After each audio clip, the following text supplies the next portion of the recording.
안녕하세요. 출산일을 약 한 달 정도 앞둔 30대 후반의 막달 임산부 구독자입니다. 예쁜 것만 보고 들어야 할 이 시기에 나름 인생의 풍파를 많이 겪어왔다고 생각한 저에게도 너무 고민되는 일이 생겼어요. 제가 남편 따라 이사를 오는 통에 주변에 친한 친구도 없다 보니 고민 상담을 할 때도 없는 데다가 이런 고민을 친정에다 얘기할 수도 없는 노릇이고 앞으로 뱃속의 공주님과 함께 인생을 살아가는 데 있어 지금의 선택이 중요한 결정이 될 것 같아 평소 자주 듣던 이곳에서 고민해보면 어떨까 싶어 사연을 제보하게 됐습니다. 평범한 학창 시절 무난하고 짧았던 직장 생활. 저는 정말 인생을 큰 풍파나 굴곡 없이 살아왔던 것 같아요. 누가 저한테 넌 인생에서 가장 인상 깊고 특별했던 일이 뭐야? 라고 물어보면 선뜻 대답을 못할 정도니까요. 오죽하면 친구들이 저보고 얘는 항상 술에 술 탄 듯, 물에 물 탄 듯 그렇게 산다고 했었어요. 그래도 저는 한 번도 제 인생이 재미없다고 생각해 본 적은 없었던 것 같아요. 남들 다 하는 아르바이트도 해보고, 남들 다 하는 취업도 해보고, 남들 다 가는 해외여행도 가보고, 어차피 한 번 사는 인생 재미없게 살 바에 남들 하는 건 다 따라서 해보자. 그게 제일 평범하고 무난하겠지 싶었거든요. 그래서 그런지 남들이 뭐 운명적인 만남을 하고 사랑에 빠지고 하는 그런 에피소드가 저에겐 없었습니다. 대학을 졸업하고 회사를 좀 다니다가 회사 생활도 영 제 성격에 맞지 않더라고요. 그렇다고 사업을 할 배짱이 있는 것도 아니었고요. 제가 여동생이 하나 있는데 걔는 어렸을 때부터 역마살이라도 낀 건지 하도 부지런히 뭐든 손만 댔다 하면 잘해서 유학도 가고 공부도 잘했는데 저 같은 경우에는 부모님도 얘는 무슨 특출난 재능이 있는 게 아니라는 걸 진작부터 아셨던 건지 그래도 밥은 굶지 말라고 가지고 계시던 건물 몇 개를 일찌감치 양도해 주셨죠. 그래서 직장을 관두고 원룸 관리하면서 취미생활 하면서 남들이 부러워하는 건물주의 삶을 조금 일찍 시작할 수 있었죠. 남들이 하는 걸 다 해야 직성이 풀린다고 주변 친구들이 회사에서 어디서 하나 둘씩 짝을 만나가지고 가는데 30대가 다 되어서도 대학 시절 몇 번 나가본 소개팅이 전부니까 저도 슬슬 마음이 조급해지기 시작하더라고요. 그러던 중 어느 날 월세 수입 정리하려고 은행에 다녀오던 길에 뒤에서 누가 저를 부르면서 다급하게 쫓아오길래 보니까 아까 상담해줬던 은행원이더라고요. 저기 손수건을 놓고 가셨는데 아무리 불러도 대답이 없으셔가지고 한참을 뛰어왔어요. 아, 죄송해요. 안 찾아주셔도 되는데. 혹시 중요한 물건일까 해가지고요. 받으세요. 저 죄송한데 혹시 만나시는 분 있으세요? 만나시는 분 없으시면 이번 주말에 시간 괜찮으시면 저랑 저녁이나 같이 드실래요? 벙찐 표정으로 제 손수건을 들고 있던 은행원은 어영부영 그날 주말 저녁에 저랑 같이 저녁을 먹게 됐고 그 소개팅 아닌 소개팅으로 저희는 결혼까지 골인하게 됐습니다. 누가 보면 어떻게 저렇게 생판 모르는 남인 사이인데 결혼을 할 수 있겠냐 하시겠지만 저를 아는 사람들은 다들 그래 너 결혼도 그렇게 할 줄 알았다고 하더라고요. 하도 무던한 성격이라 부모님이 소개시켜준 얼굴도 모르는 사람이랑 선을 보느니 나랑 안면도 있고 내 손수건 찾아주겠다고 여기까지 뛰어온 남자면 마음씨는 좋겠지. 내 남편감은 내가 직접 고르자는 생각으로 그렇게 결혼을 결정하게 됐습니다. 남편은 제가 봤던 대로 정말 이제 다정하고 하나부터 열까지 꼼꼼하게 챙기는 사람이었어요. 문제는 그 다정함과 꼼꼼함이 아내인 저한테만 해당하는 게 아니라 그저 자기 가족들을 끔찍하게 챙긴다는 사람이었다는 거죠.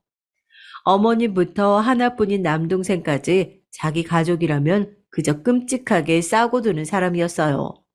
그 중에서도 남편을 혼자 키워낸 홀 어머니는 그런 남편의 다정한 챙김에 푹 빠져 사는 철없는 공주님 같은 성격이셨습니다. 저야 워낙 무던한 성격에 남편이 그렇게 챙겨줘도 그런가 보다 하고 마는 성격인데 제가 결혼을 한 이후로 어머님은 저를 마치 다정했던 본인과 남편 사이에 끼어든 눈에 가시 마냥 취급을 하고 있다는 느낌을 씻을 수가 없더라고요. 예, 오늘 우리 아들 몇 시에 퇴근한다니? 모르죠. 때 되면 오지 않겠어요? 넌 네 남편이 몇 시에 퇴근하는지도 모르고 살아? 너 주부가 무슨 뜻인 줄 알아? 방에서 그냥 탱자탱자 놀면서 남편이 벌어다 준 돈이나 펑펑 쓰는 게 주부가 아니야. 얘가 가만 놔뒀더니 지 서방 돈으로 집안 말아먹게 생겼네. 됐다. 너 오늘부터 퇴근 시간 맞춰서 우리 집으로 와라. 이대로 놔뒀다간 저녁도 못 얻어먹게 생겼네. 황당했죠.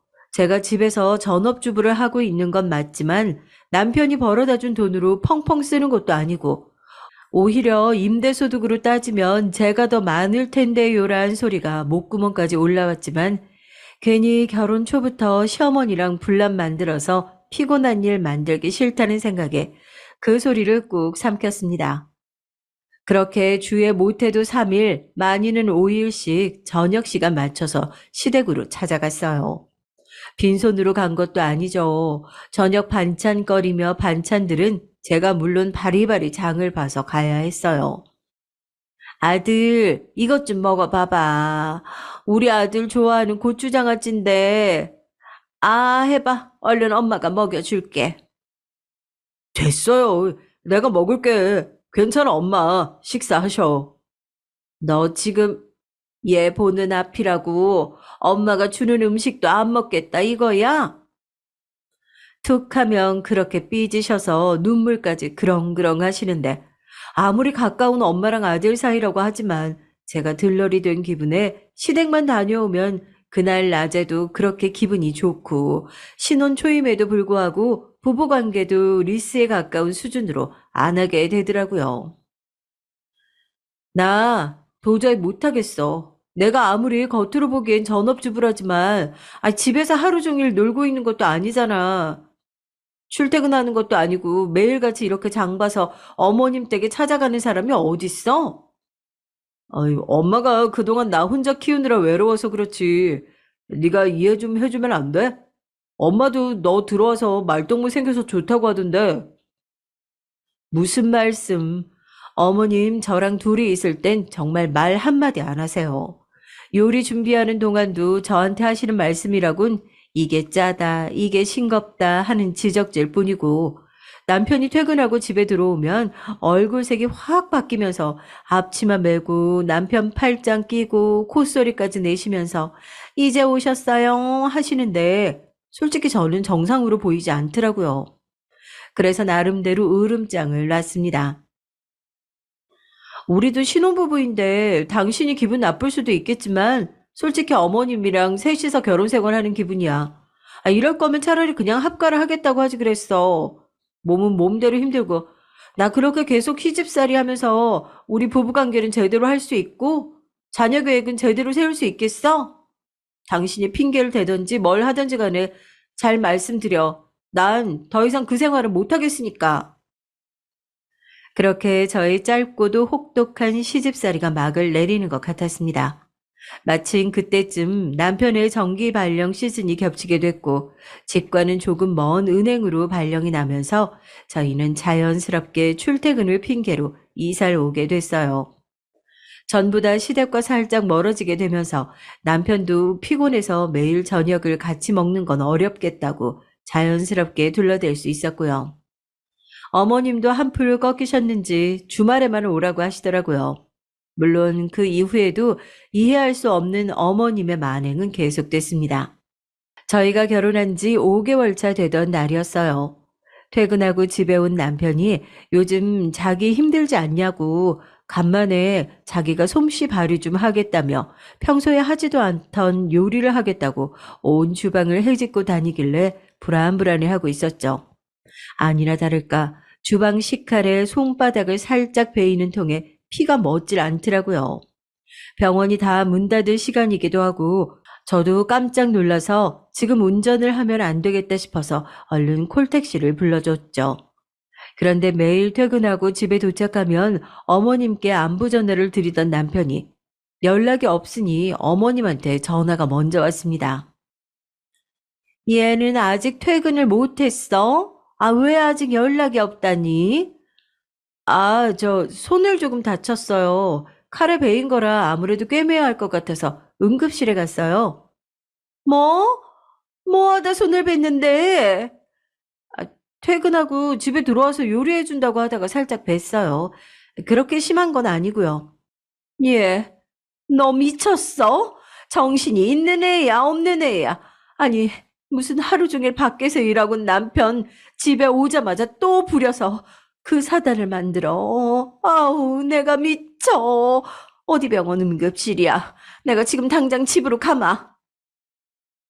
그리고 30분도 안 돼서 정말 문을 부술 기세로 두드리시는 어머님 때문에 잔뜩 겁을 먹어서 문을 여니까 정말 멱살만 안 잡았지 제 어깨를 잡아 흔들면서 고래고래 소리를 지르시더라고요. 집구석에서 밥하라고 앉혀놨더니만 남의 집 귀한 아들한테 어디 일을 시켜가지고 다치게 만드냐면서 말이에요. 병원으로 가시려고 했는데 아마 남편이 전화를 안 받았나 보죠. 어머님, 그런 거 아니에요. 아, 제가 이 들어오면 바로 연락하라고 할게요. 너무 걱정 마시고 먼저 집으로 가 계세요. 제가 택시 불러드릴까요? 됐다. 내가 널 뭘 믿고 집으로 가니? 얘 올 때까지 기다리마. 그렇게 거실 한복판에 앉아서 또 울고불고 난리도 아니셨어요. 솔직히 너무 피곤한데 어머님이 저렇게 버티고 계시는 통에 들어가서 잘 수도 없고 난감하더라고요. 몇 시간 지나고 나서 남편이 집에 돌아왔죠. 여섯 바늘 꿰맸대요. 제가 봤을 때도 조금 깊게 베어서 그렇지 그렇게 크게 다친 건 아니었는데 저희 어머님 남편 들어오자마자 어디 전쟁통에서 살아 돌아온 사람처럼 끌어안고 펑펑 우시더라고요. 아유, 불쌍한 내 새끼. 어쩌면 좋아, 어?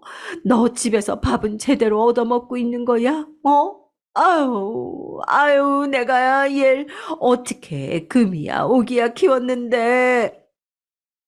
엄마, 됐어. 아, 무슨 나 그렇게 심하게 다친 것도 아니에요.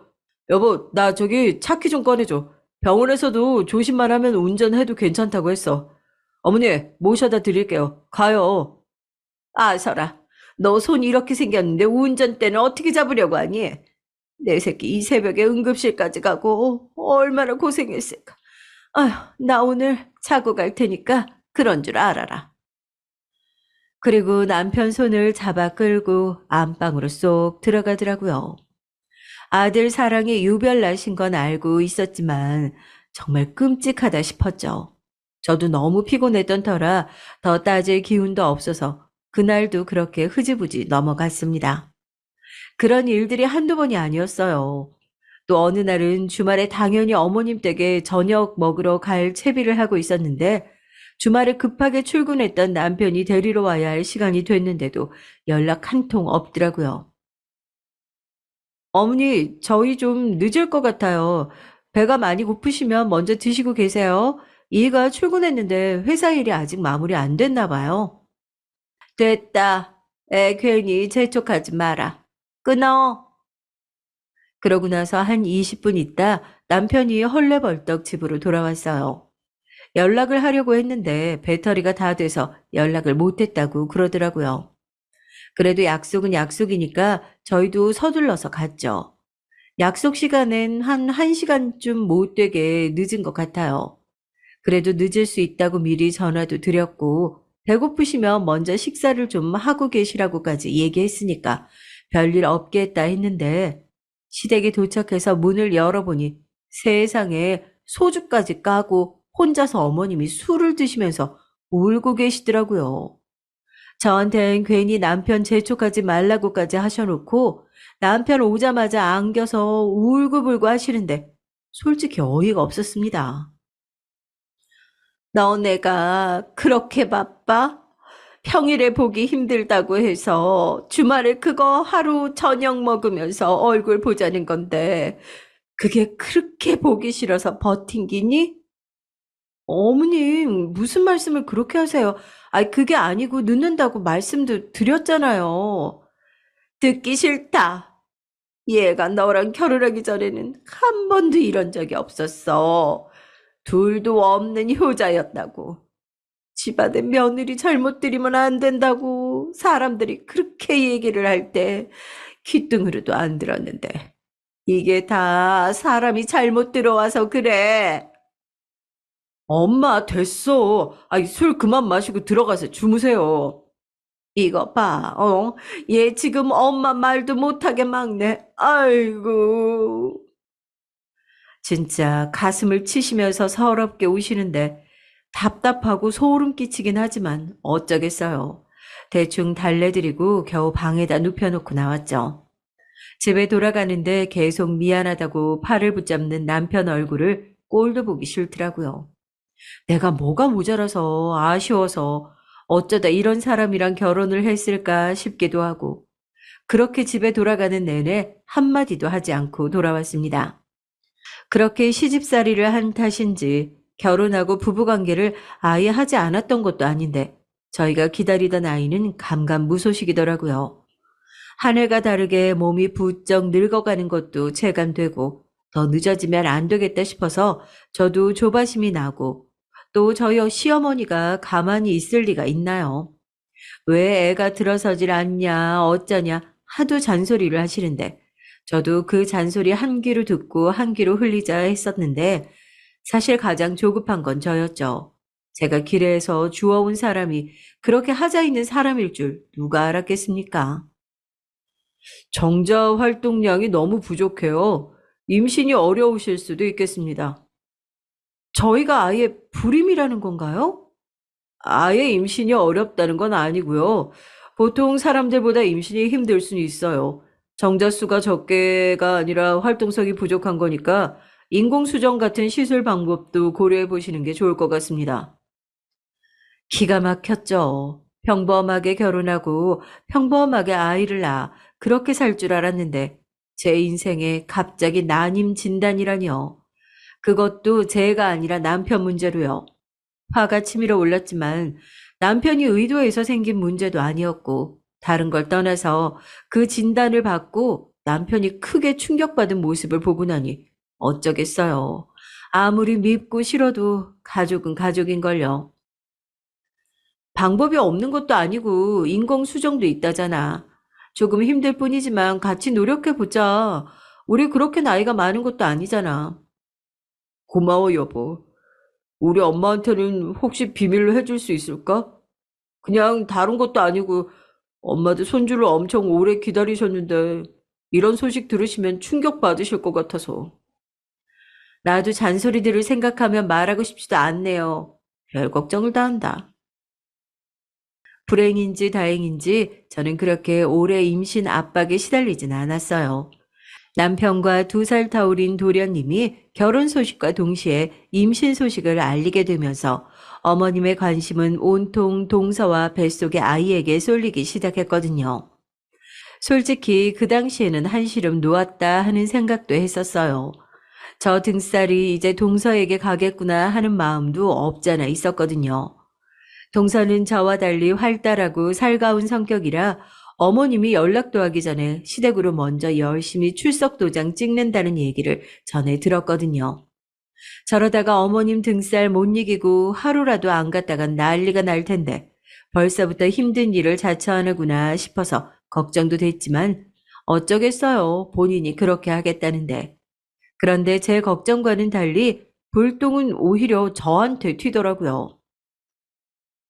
어머님, 오늘 병원에 갔는데 의사 선생님이 초음파 사진 보면서 애가 참 늠름하다고 파란색 옷이라도 미리 사두시라고 말씀하더라고요. 저 아무래도 아들인가 봐요. 아유, 아유, 어쩌면 좋아. 어쩜 우리 집안에 이렇게 복덩이가 들어왔을까? 나는 며느리 복이라고는 없는 사람인 줄 알았더니 세상에 이런 예쁜 애를 보려고 내가 그 고생을 했나 보다. 남들이 손주 자랑을 그렇게 입이 마르고 닳도록 할 동안 나는 손가락만 빨면서 구경만 하고 있었는데 우리 둘째 덕분에 내가 드디어 키를 펴게 생겼네. 저까지 앉혀놓고 꼭 저 들으라고 하는 것 같은 날이 선 말들이 오갔지만 그냥 묵묵히 견뎠습니다.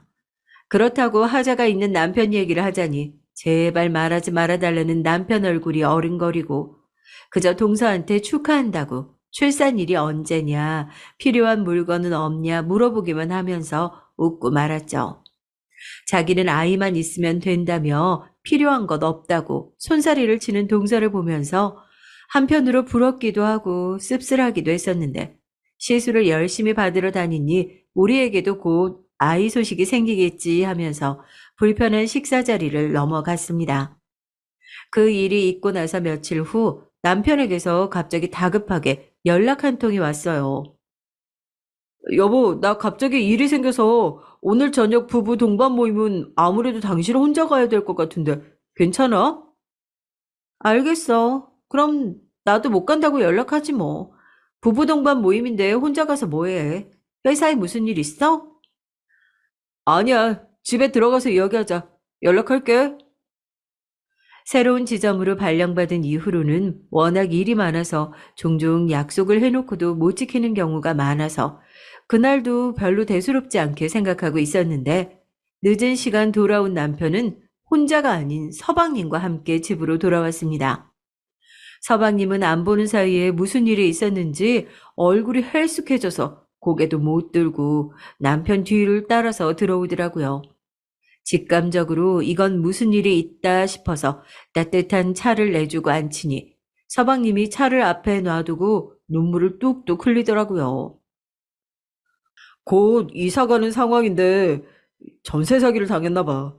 완전 깡통이나 다름없는 집이어서 당장 이사 갈 집에 계약금을 넣어야 하는데 집주인은 연락도 안 되고 보증금도 돌려받을 수가 없어서 어떻게 해야 하냐고 무작정 은행에 찾아왔더라고.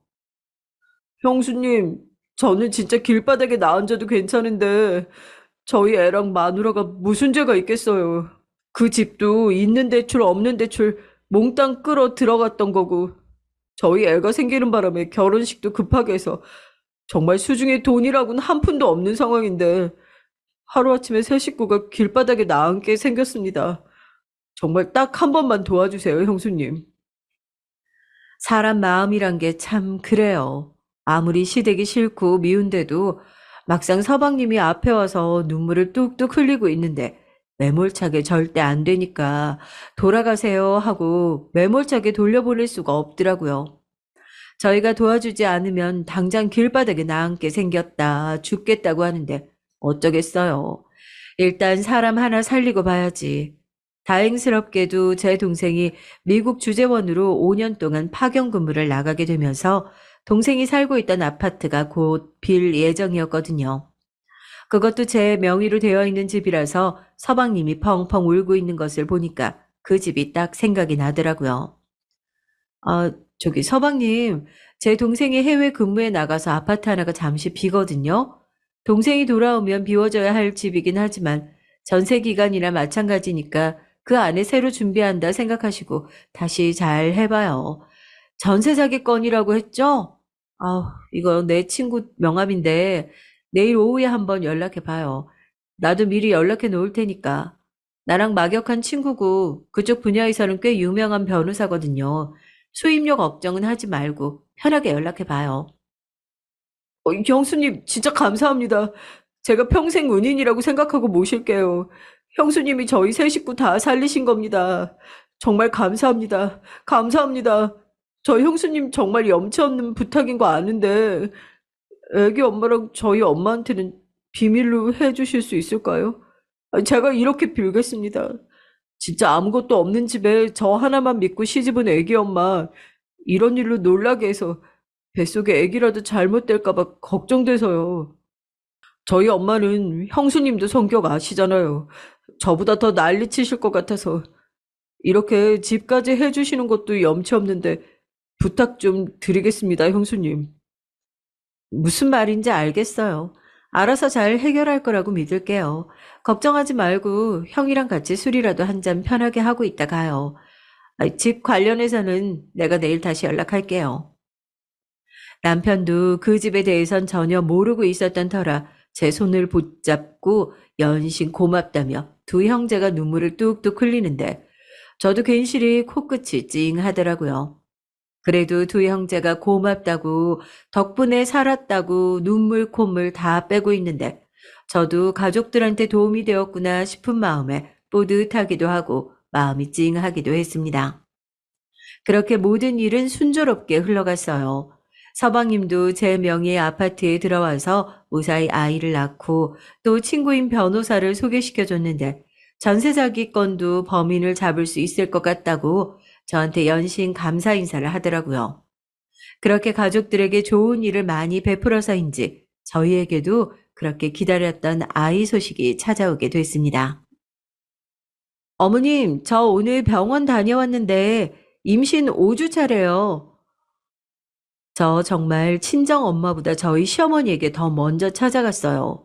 당연히 이 소식을 듣고 가장 기뻐할 거라고 생각하셨으니까요. 그런데 웬걸 그 시큰둥한 얼굴로 그러냐? 하고 마시는 거예요. 솔직히 좀 서운하기도 했죠. 동서가 임신했을 때는 무슨 세상을 다 가진 사람처럼 기뻐하시더니 제 임신 소식에는 기뻐하시긴커녕 오히려 실망한 얼굴을 하셨으니까요. 안 그래도 집에 눌러앉아 일도 안 하던 애인데 임신했다고 또 지 남편을 얼마나 부려먹을까. 아유, 집이라도 가까웠으면 퇴근하고 오며 가며 내가 밥이라도 해먹이지. 아, 어쩜 좋아. 아유, 요즘 여자들이 너처럼 다 늙어가지고 애 낳아서 애들이 기형아로 그렇게 많이 나온다더라. 난 우리 손주가 그렇게 나올까봐 그게 제일 겁난다. 아, 둘째네처럼 젊은 나이에 애 순풍 낳아놓고 키우면 좀 좋아. 아니에요, 어머님. 요즘 여자들이 결혼을 늦게 해서 아이도 늦게 가지는 편이라고 하더라고요. 제 주변 친구들도 보면 하나같이 늦게 낳았는데 다들 건강하게 낳아서 잘 키우더라고요. 넌 어떻게 나랑 얘기할 때 보면 한마디를 안 지려고 하냐? 그렇게 눈 동그랗게 뜨고 네 시어머니 이겨먹으면 속이 좀 시원하든. 그리고 너 언제까지 그렇게 집에 눌러앉아 있을 거야. 둘째 봐라. 애 낳은 지 얼마 되지도 않았는데 자기 몸 풀면 바로 일할 거라고 그러더라. 애가 얼마나 기특하니. 하여간 집구석에서 남편 돈 쓸 궁리만 저저 살 뒤룩뒤룩 찐 거 봐라. 아유, 아무래도 안 되겠다. 너 둘째 몸 푸는 대로 반찬 가게 나가서 일 도와라. 어머님, 제가 나가서 일만 안 할 뿐이지 돈은 안 벌고 있는 것도 아닌데 왜 매번 그렇게 말씀하시는지 모르겠어요. 더군다나 저 병원에서 아직 조심해야 될 시기라고 하기도 했어요. 동서랑 얘기가 된 것도 아닌데 어떻게 동서 가게에서 그렇게 불쑥 찾아가 일을 하겠어요? 그럼 동서도 불편해 할 거예요. 됐다. 뭐 위험하다 어쩌다 하는데 의사들이 말이 100%다 맞는 말이 아니야. 나는 뭐 애 안 낳은 줄 알아? 난 아들 둘이나 낳았고 막달까지 밖에 나가서 일하다가 들어왔었어. 둘째한텐 내가 얘기할 테니까 너는 잔말 말고 다음 주부터 가게 출근하는 걸로 알고 있으마. 또 쪼르르 가서 네 남편한테 일러 바칠 생각 말고. 정말 뒷목 잡고 쓰러질 노릇이지만 집에 가서 남편한테 얘기를 해봐도 달라지는 건 없더라고요. 어머님이 그새 남편한테 전화를 해서 일하러 나오기로 했으니까 그런 줄 알라고 했다고 자기가 뜯어 말려봐도 소용이 없다면서 자기가 서방님한테 미리 얘기를 해놓을 테니 대충 일하는 신용만 좀 하고 말면 안 되냐는 식입니다.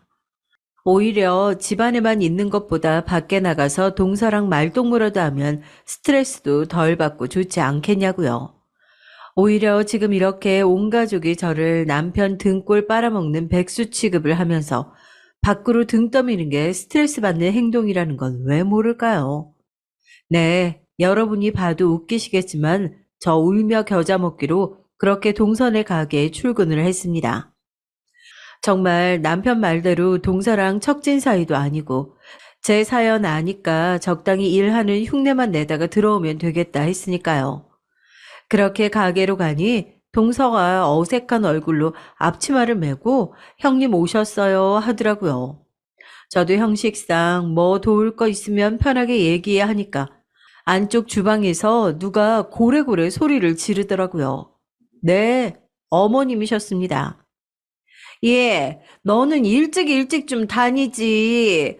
우리는 새벽부터 나와가지고 이거 다 준비했다. 난 예전에 임신했을 때도 잠 한숨 안 자고 이틀씩 공장 나가서 일도 하고 그랬어.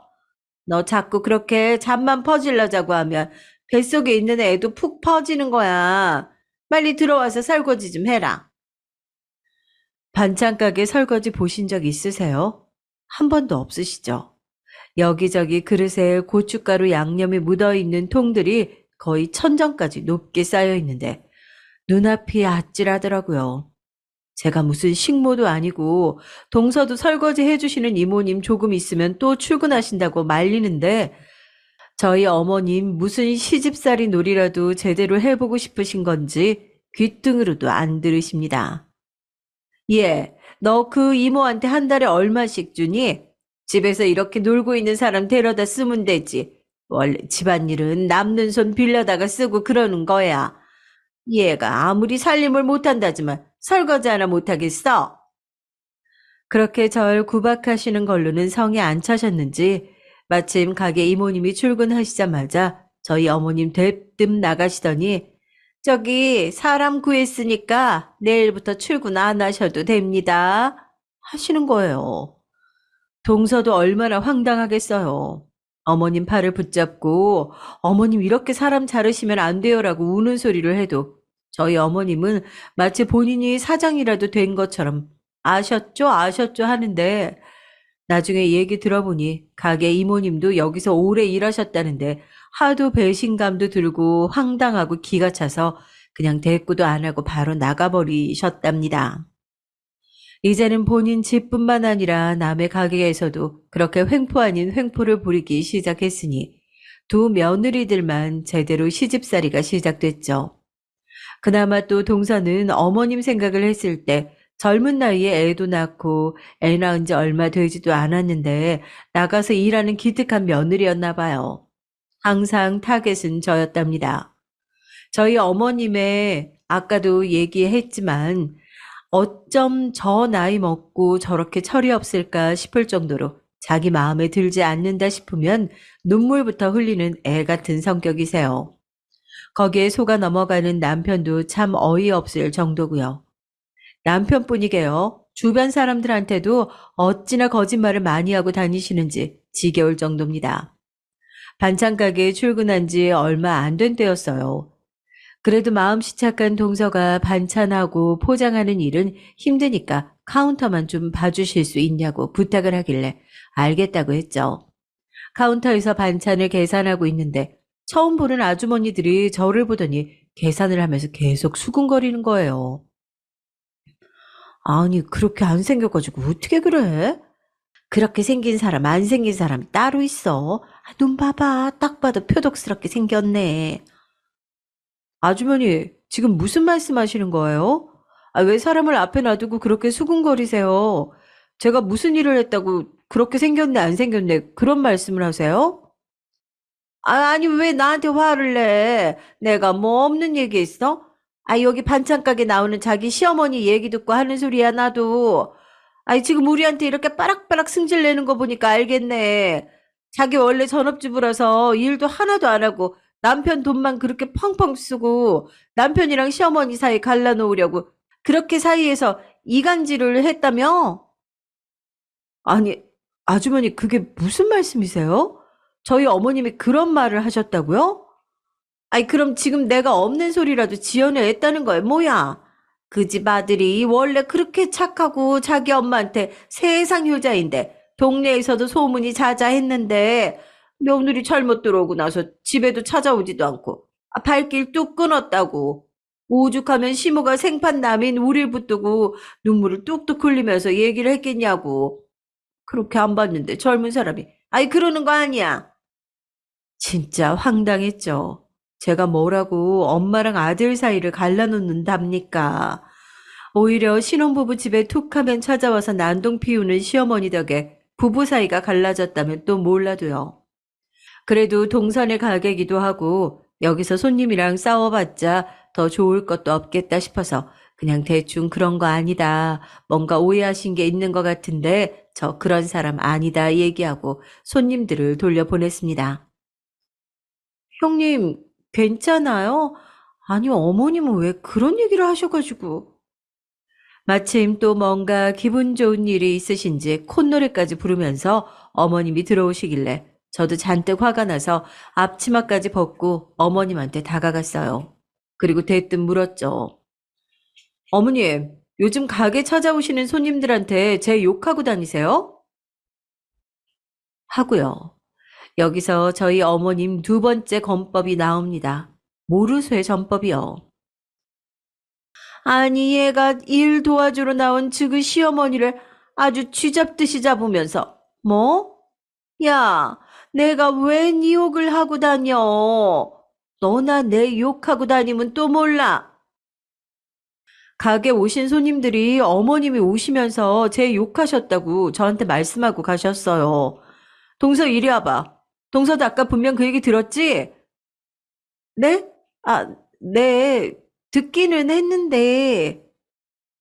야, 당연히 동네 돌아다니는 그 아줌마들이 거짓말을 하고 다니는지 내가 어떻게 알아? 어? 넌 네 시어머니가 당연히 그럴 거다 생각하고 지금 이렇게 어른 앞에 세워놓고 이 난리를 피우는 거야? 내가 진짜 서러워서 못 살겠네. 아유.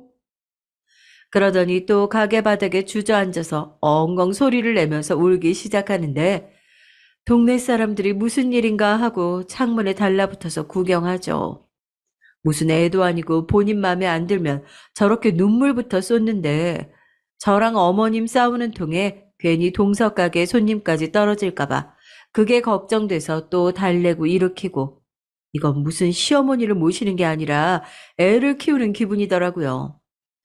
그렇게 합가가 아닌 합가의 세월을 거쳐서 저도 출산 예정일이 코앞에 다가오고 이제는 출근이고 뭐고 몸도 제대로 움직이기 힘들 정도로 만삭의 임산부가 됐어요. 동서도 그동안 너무 고생했다면서 아기 용품이며 뭐며 이것저것 챙겨주는데 솔직히 시어머니는 너무 미워도 그동안 나가서 일하면서 동서랑은 정이 많이 들어서 마음이 좀 그렇더라고요. 노산이기도 하고 친정에서도 하도 걱정하는 통에 시설 좋다는 조리원을 얼마나 알아봤는지 모르겠어요. 남편도 자기가 애 낳는 건데 자기 편한 게 좋지 않겠냐면서 여기저기 비교해보고 편한 곳으로 입소하라고 하더군요. 요즘 조리원은 대기까지 있어서 계약금을 걸어놔야 하더라고요. 저도 여기저기 알아보고 비교해봤는데 아무래도 거기가 제일 좋겠다 싶어서 계약금까지 걸어놨죠. 그 조리원이 동서가 산후조리했던 곳이기도 하거든요. 동서가 임신했을 당시에는 정말 어머님이 집안에 경사 난 것처럼 난리를 치셨던 통에 산후조리 비용까지 어머님이 다 대주셨다고 하더라고요. 솔직히 같은 며느리로서 셈이 나지 않는다고 하면 거짓말이라겠지만 그래도 어쩌겠어요. 막달 임산부라 마음을 곱게 써야기도 하고 아까도 얘기했지만 동서 신보가 못된 사람도 아니니까요. 저도 남편 발령받고 나서 동네에 친구라곤 전혀 없었는데 그나마 동서 가게 출근하고 나서부터 반찬 사러 오신 손님들이랑 안면도 좀 트고 동서랑은 정말 둘도 없는 친구가 된 것 같아서 가게를 안 나간 이후에도 종종 찾아가서 수다도 떨고 했거든요. 아무래도 산후조리원 시설이나 프로그램 같은 건 동서가 제일 잘 알고 있겠다 싶어서 오랜만에 가게로 전화를 하고 동서를 찾아갔습니다. 요즘에 가게로 어머님은 안 오시지? 형님 가게 안 나오시니까 감시하시는 어머님도 같이 안 나오셔서 저도 형님께는 죄송한 말씀이지만 일하기가 한결 편해졌어요. 막달인데 준비는 잘 하고 계세요? 안 그래도 그건 좀 물어보려고 오늘 왔어. 자기가 있었던 조리원 알아보고 있거든? 그새 입소문이 많이 났는지 지금은 계약금 내고 대기 걸어놔야 한다고 하더라고. 그래서 빨리 결정을 해야 할 것 같은데 아무리 찾아봐도 거기만한 곳이 없는 것 같아서. 어때? 형님, 저는 완전 강추죠. 거기가 금액이 좀 비싸서 그런데 저야 꽁돈으로 입소하기도 했지만 어머님이 조리비용 따로 말씀 안 하셨어요? 형님이 하도 고생하셨으니까 해주실 법도 하신데. 조리비용은 무슨, 나도 우리 어머님한테 그런 거 기대도 안 해. 시설이랑 프로그램이 아무리 비교해도 거기만한 데가 없는 것 같더라고. 어, 어머님, 여긴 어쩐 일이세요? 한참 동서랑 조리원 동기들이 어쨌네 저쨌네 수다를 떨고 있는 와중에 가게 문이 딸랑거리는 소리가 들려서 돌아보니까 양반은 못 된다고 저희 어머님이 어떻게 또 제가 온 줄 알고 귀신같이 반찬 가게로 나오셨더라고요. 내가 뭐 어디 못 올 때라도 왔니? 넌 막달이라서 움직이기도 힘들다고 일 못한다고 할 때는 언제고 또 몸이 그새 괜찮아지셨나 봐. 저녁 창거리가 없어서 동선에서 사려고 왔어요. 동서, 나 그럼 이만 가볼게. 고마워. 네, 네, 들어가세요, 형님. 괜히 산후조리원 얘기 꺼냈다가 시어머니랑 또 이런저런 얘기가 길어질 것 같아서 반찬을 몇 개 담고 얼른 가게를 빠져나왔습니다. 그래도 내가 결혼 생활이 길어지다 보니까 이렇게 잔머리가 굴러가는구나 싶어서 속으로 웃기긴 하더라고요. 그런데 집으로 돌아와 고민하던 조리원에 예약금까지 다 걸고 나니까 또 잠이 쏟아지더라고요. 반찬도 사놨겠다. 잠시 눈을 붙였다 일어나니 어느새 깜깜한 저녁이 되어 있었고 퇴근한 남편이 저를 흔들어 깨우더군요. 아, 왜 이렇게 전화를 안 받아? 계속 전화했는데. 아, 몸이 무거워서 깜빡 잠들었어. 아, 왜 깨우고 그래? 식탁에 밥이랑 다 차려놓고 잠들었는데. 좀 더 자게 놔두지. 저기, 혹시 산후조리원 계약했어? 순간 의아했습니다. 남편이랑 산후조리원 얘기를 잠깐 하긴 했지만 대뜸 퇴근한 남편이 저한테 산후조리원 계약을 했냐고 물어보는 것도 그렇고 핸드폰을 보니 남편과 어머님한테 부재중 전화가 엄청나게 찍혀 있더라고요. 그렇게 자는 사람을 다급하게 깨워서 물어보고 산후조리원 계약했냐는 얘기인가 싶어서 어이가 없었죠. 어, 오늘 동서랑 얘기해보니까 아무래도 거기만한 데가 없는 것 같아서 바로 집에 와서 계약했지. 그런데 당신이 그걸 어떻게 알고 왜 그걸 물어봐? 뜬금없이? 그러자 남편이 한숨을 푹푹 쉬면서 머리를 싸매고 온 거실을 서성거리다가 소파에 털썩 주저앉아 저보고 그럽니다. 진짜 미안한데 자기 그거 다른 조리원으로 옮기면 안 될까? 지금 빼면 계약금도 다 환불받을 수 있지 않아? 아, 갑자기 그게 무슨 소리야. 조리원을 옮기라니. 내가 방금 한 얘기 못 들었어? 아무리 찾아봐도 거기만한 데가 없다니까. 거기도 대기했다가 승인 나야 들어갈 수 있는 거라 나도 급하게 계약금부터 넣은 거야. 갑자기 이게 무슨 말도 안 되는 소리야? 아, 진짜 미안한데 나도 엄마 등살 때문에 그래. 자기 오늘 반찬 가게 갔었지? 거기서 엄마가 자기 산후조리원 얘기 들었나 봐. 나 오늘 하루 종일 전화가 오는 통에 일도 제대로 못했어. 지금도 전화 오고 있는 거 안 받고 있는 거야. 산후조리 하지 말라고 하는 게 아니라 그냥 병원만 바꾸면 어떨까 하는 거야. 거기 우리 집에서 너무 멀기도 하고 산후조리 시설이 다 거기서 거기잖아. 대신 내가 산후조리 기간 동안에 옆에서 수발이며 뭐며 다 들게. 반찬 가게에서 동서를 또 들들 볶아서 무슨 얘기를 했냐고 물어보셨겠죠. 그렇게 제가 고급 산후조리원에 들어간다는 소식을 듣고 하루 종일 남편을 들들 볶은 시어머니도 어이가 없지만 그렇다고 저한테 조리원을 바꾸면 안 되겠냐는 얘기를 하는 남편도 어이가 없었습니다. 마음 같아서는 남편을 붙들고 한바탕 소리라도 지르고 싶은데 뱃속에 아이를 생각하면 그것도 참았어요. 진동이 계속 울리길래 보니 어머님이길래 바로 전화를 받았습니다. 야, 너 나 지금 무시해? 어? 왜 이렇게 전화를 안 받아? 어머님 죄송해요. 제가 깜빡 잠들어서 그랬어요. 무슨 일이세요? 너 해도 해도 진짜 가게 출근 안 하고 내 얼굴 안 보니까 또 그 집 막 네 소나기 안에 있는 것 같고 우습든?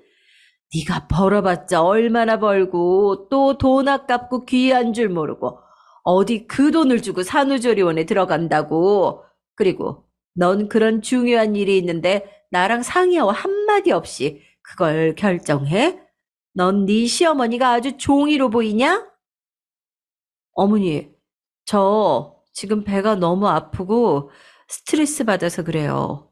어머님 그렇게 싫으시면 저 그 조리원 안 들어가고 저희 집 앞에 조리원으로 갈게요. 거기 진짜 방값도 안 돼요. 저 정말 너무 아프고 피곤해서 그래요. 어머님이랑 더 싸우고 싶지도 않고요. 넌 내가 지금 돈 아까워서 이러는 걸로 보이냐? 네가 우리 집에 들어와서 한 게 뭐가 있어. 그 나이 먹도록 애도 제대로 못 가져. 둘째 봐라. 젊어서 애까지 혼수를 해가지고 오니까 내가 오히려 산후조리원 가라고 돈까지 대줬어. 내가 지금 너 미워서 이러고 있는 걸로 보이니? 넌 그 심보가 오히려 고약한 거야.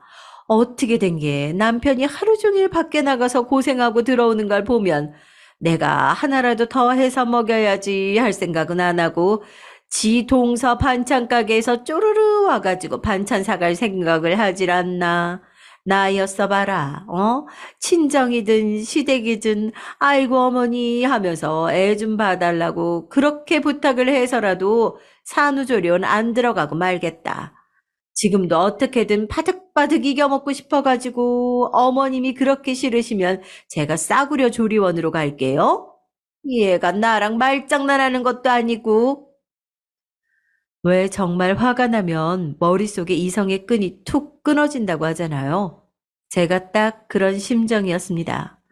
어머님이 수화기 너머로 고래고래 소리 지르고 있는 동안 안절부절하면서 쳐다보기만 하고 뜯어말릴 생각조차 하지 않는 남편을 보니까 더욱 화가 치밀더군요. 저렇게 앞뒤 안 가리고 저한테 질러대는 시어머니도, 그리고 그런 시어머니한테 제 편이 되어 말 한마디 해주지 못하는 마마보이 남편도 정말 다 꼴보기 싫더군요.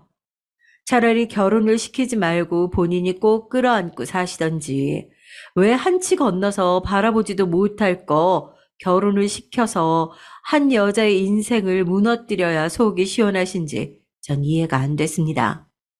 남편도 항상 다정하다고만 생각했는데 결국 자기 가족한테만 다정한 거였고, 이제 와서 생각해보니 솔직히 남편이 누굴 가족으로 생각하고 있는지도 의심스럽더라고요. 책임감도 부족하고 한심하고 나약한 남편, 자기 가정 하나 이렇게 제대로 지키지 못할 거면 대체 왜 나랑 결혼을 한 걸까 붙잡고 소리라도 지르고 싶은 심정이었어요.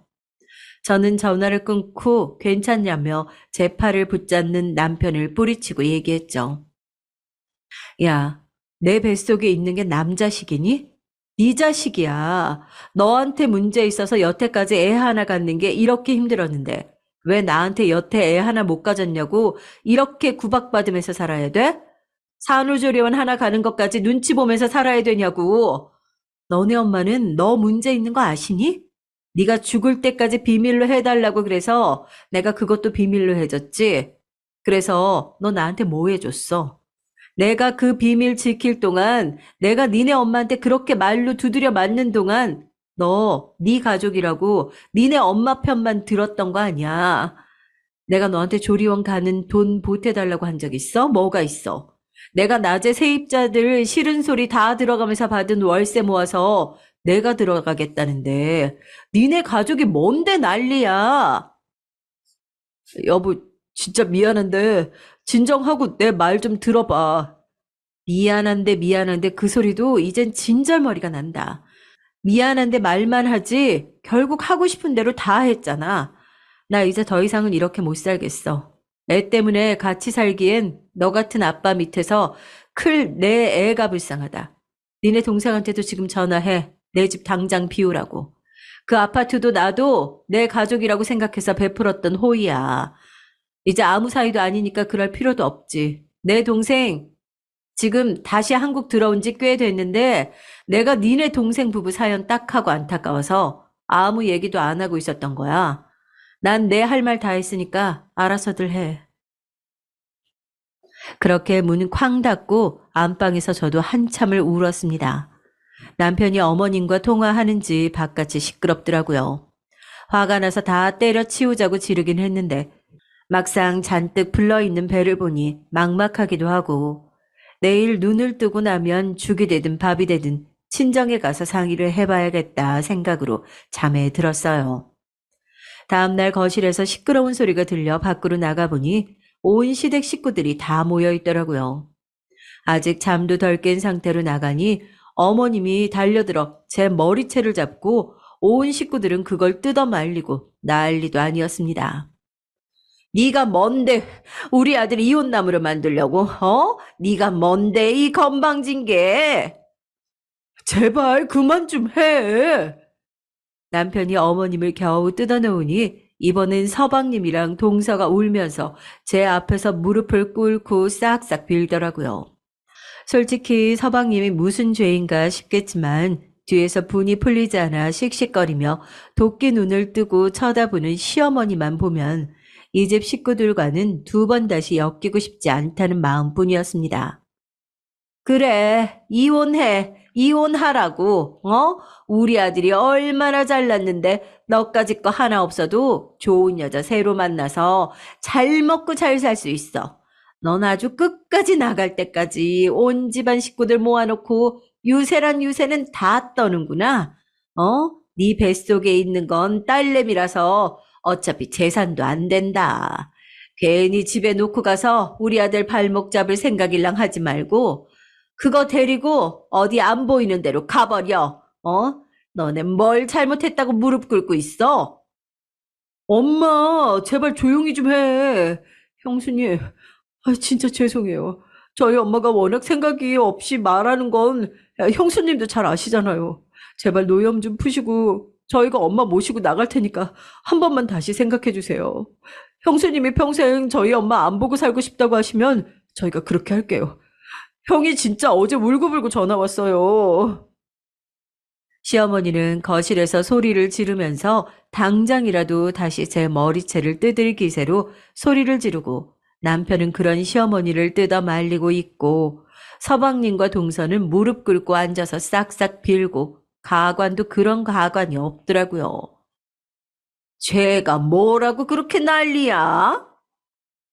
제발 조용히 좀 하라고 엄마. 우리 살고 있는 아파트 형수님 거야. 뭐? 뭐? 아니, 그게 왜?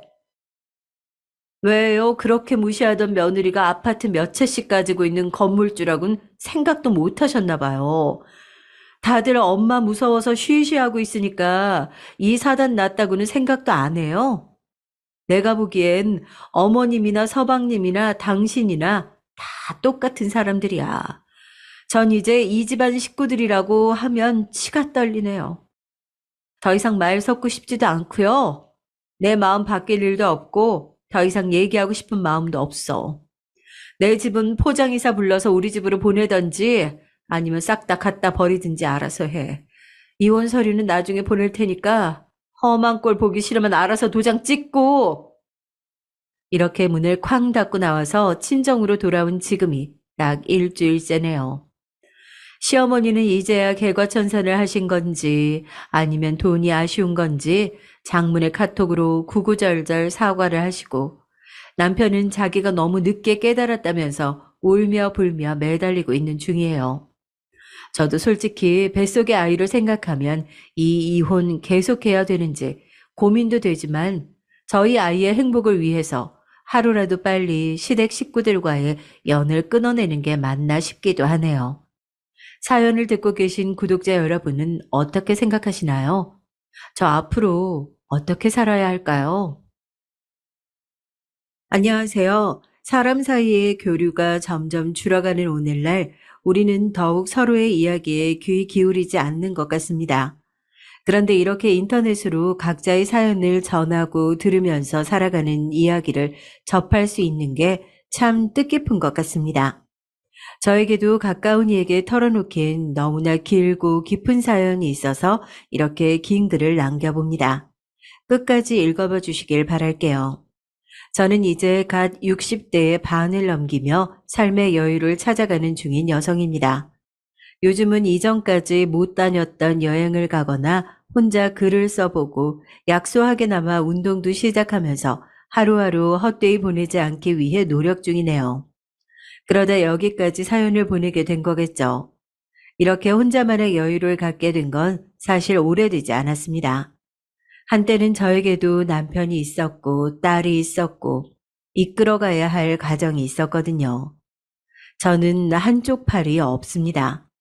정확히는 왼쪽 팔 팔꿈치부터 아래 부분까지 없죠. 저를 처음 만난 이들이 의례적으로 묻는 질문이기에 입에 붙을 정도로 많이 해온 그 이야기 먼저 해볼까 합니다. 23살이었을 때였어요. 집이 어려웠던 저는 혼자 도시로 올라와 가까운 친척집에 얹혀 지냈죠. 공장에 취직해서 몇 년을 다니다가 그해 모아둔 돈으로 조그만 지하 방 한 칸을 얻으면서 행복에 차 있던 기억이 납니다. 언젠가는 이루고 싶은 꿈이 있었기에 하루가 매일 설렘의 연속이었죠. 그러다 퇴근하는 길에 자동차 사고를 당했어요. 그 사고로 저는 왼쪽 팔을 잃었습니다. 사람이 드문 길가에서 뺑소니를 당한 탓에 가해자도 잡지 못했죠. 하루아침에 팔을 잃었고 어떠한 보상도 받지 못한 채 내몰렸던 그때 심정을 생각하면 아직도 눈물이 고이는 것 같아요. 사실 저는 헤어 디자이너가 되고 싶었거든요. 꾸미고 가꾸는 일에 관심이 많았기에 언젠가는 꼭 내 이름을 딴 미용실을 낼 거란 목표가 있었는데 한순간의 사고로 저는 팔은 물론이고 꿈과 미래까지 잃게 된 거예요. 그 상실감을 어찌 다 말할 수 있을까요? 그 이후로 전 다니던 회사도 그만둘 수밖에 없었고 그 누구도 만나지 않은 채 방 안에만 웅크려 있었습니다. 다들 제 펄럭이는 빈 소매만 보는 것 같고 이대로 어떻게 살아가야 할지 너무 막막하고 끔찍해서 그냥 잠들고만 싶었어요. 깨 있는 것조차 괴로웠으니까. 그렇게 반년을 흘러보내던 어느 날, 그날도 분명 전 송장처럼 누워만 있었을 거예요. 모아둔 돈도 사라져가고 그저 이대로 메말라 죽을 날만 기다리는 것처럼. 그런데 누군가 집에 문을 두드리더라고요. 처음엔 대답을 안 했는데 귀찮게 몇 번이나 두드리는 거예요. 그 두드리는 것만 봐도 어찌나 집념 있어 보이던지 저는 무거운 몸을 이끌고 현관 앞으로 나가서 필요 없으니까 가세요. 뭔지 알고 필요 없다고 하시는 거예요? 뭐든 상관없으니까 가라고요. 우편 배달 왔어요. 지금 몇십 통째 문 앞에 두고 있는데 이러면 종이도 아깝고 봉투도 아깝고 우표도 아깝잖아요. 각종 고지서랑 편지 그런 잡다한 것 같은데 어려운 일 아니니 확인 부탁드려요. 할 테니까 가세요. 그럼 확인 서류에 사인 좀 해주세요. 집배원의 성화에 저는 문을 열 수밖에 없었습니다. 왜 이 사람까지 나를 귀찮게 구는지 화가 났거든요. 그땐 세상 모든 일이 지옥 같았으니 삐딱한 생각만 들었죠. 저는 문을 벌컥 열고서 그 집배원 눈앞에 제 손을 들이밀었습니다. 손이 없어서 서류에 사인을 못하겠는데 어떻게 할 거냐고.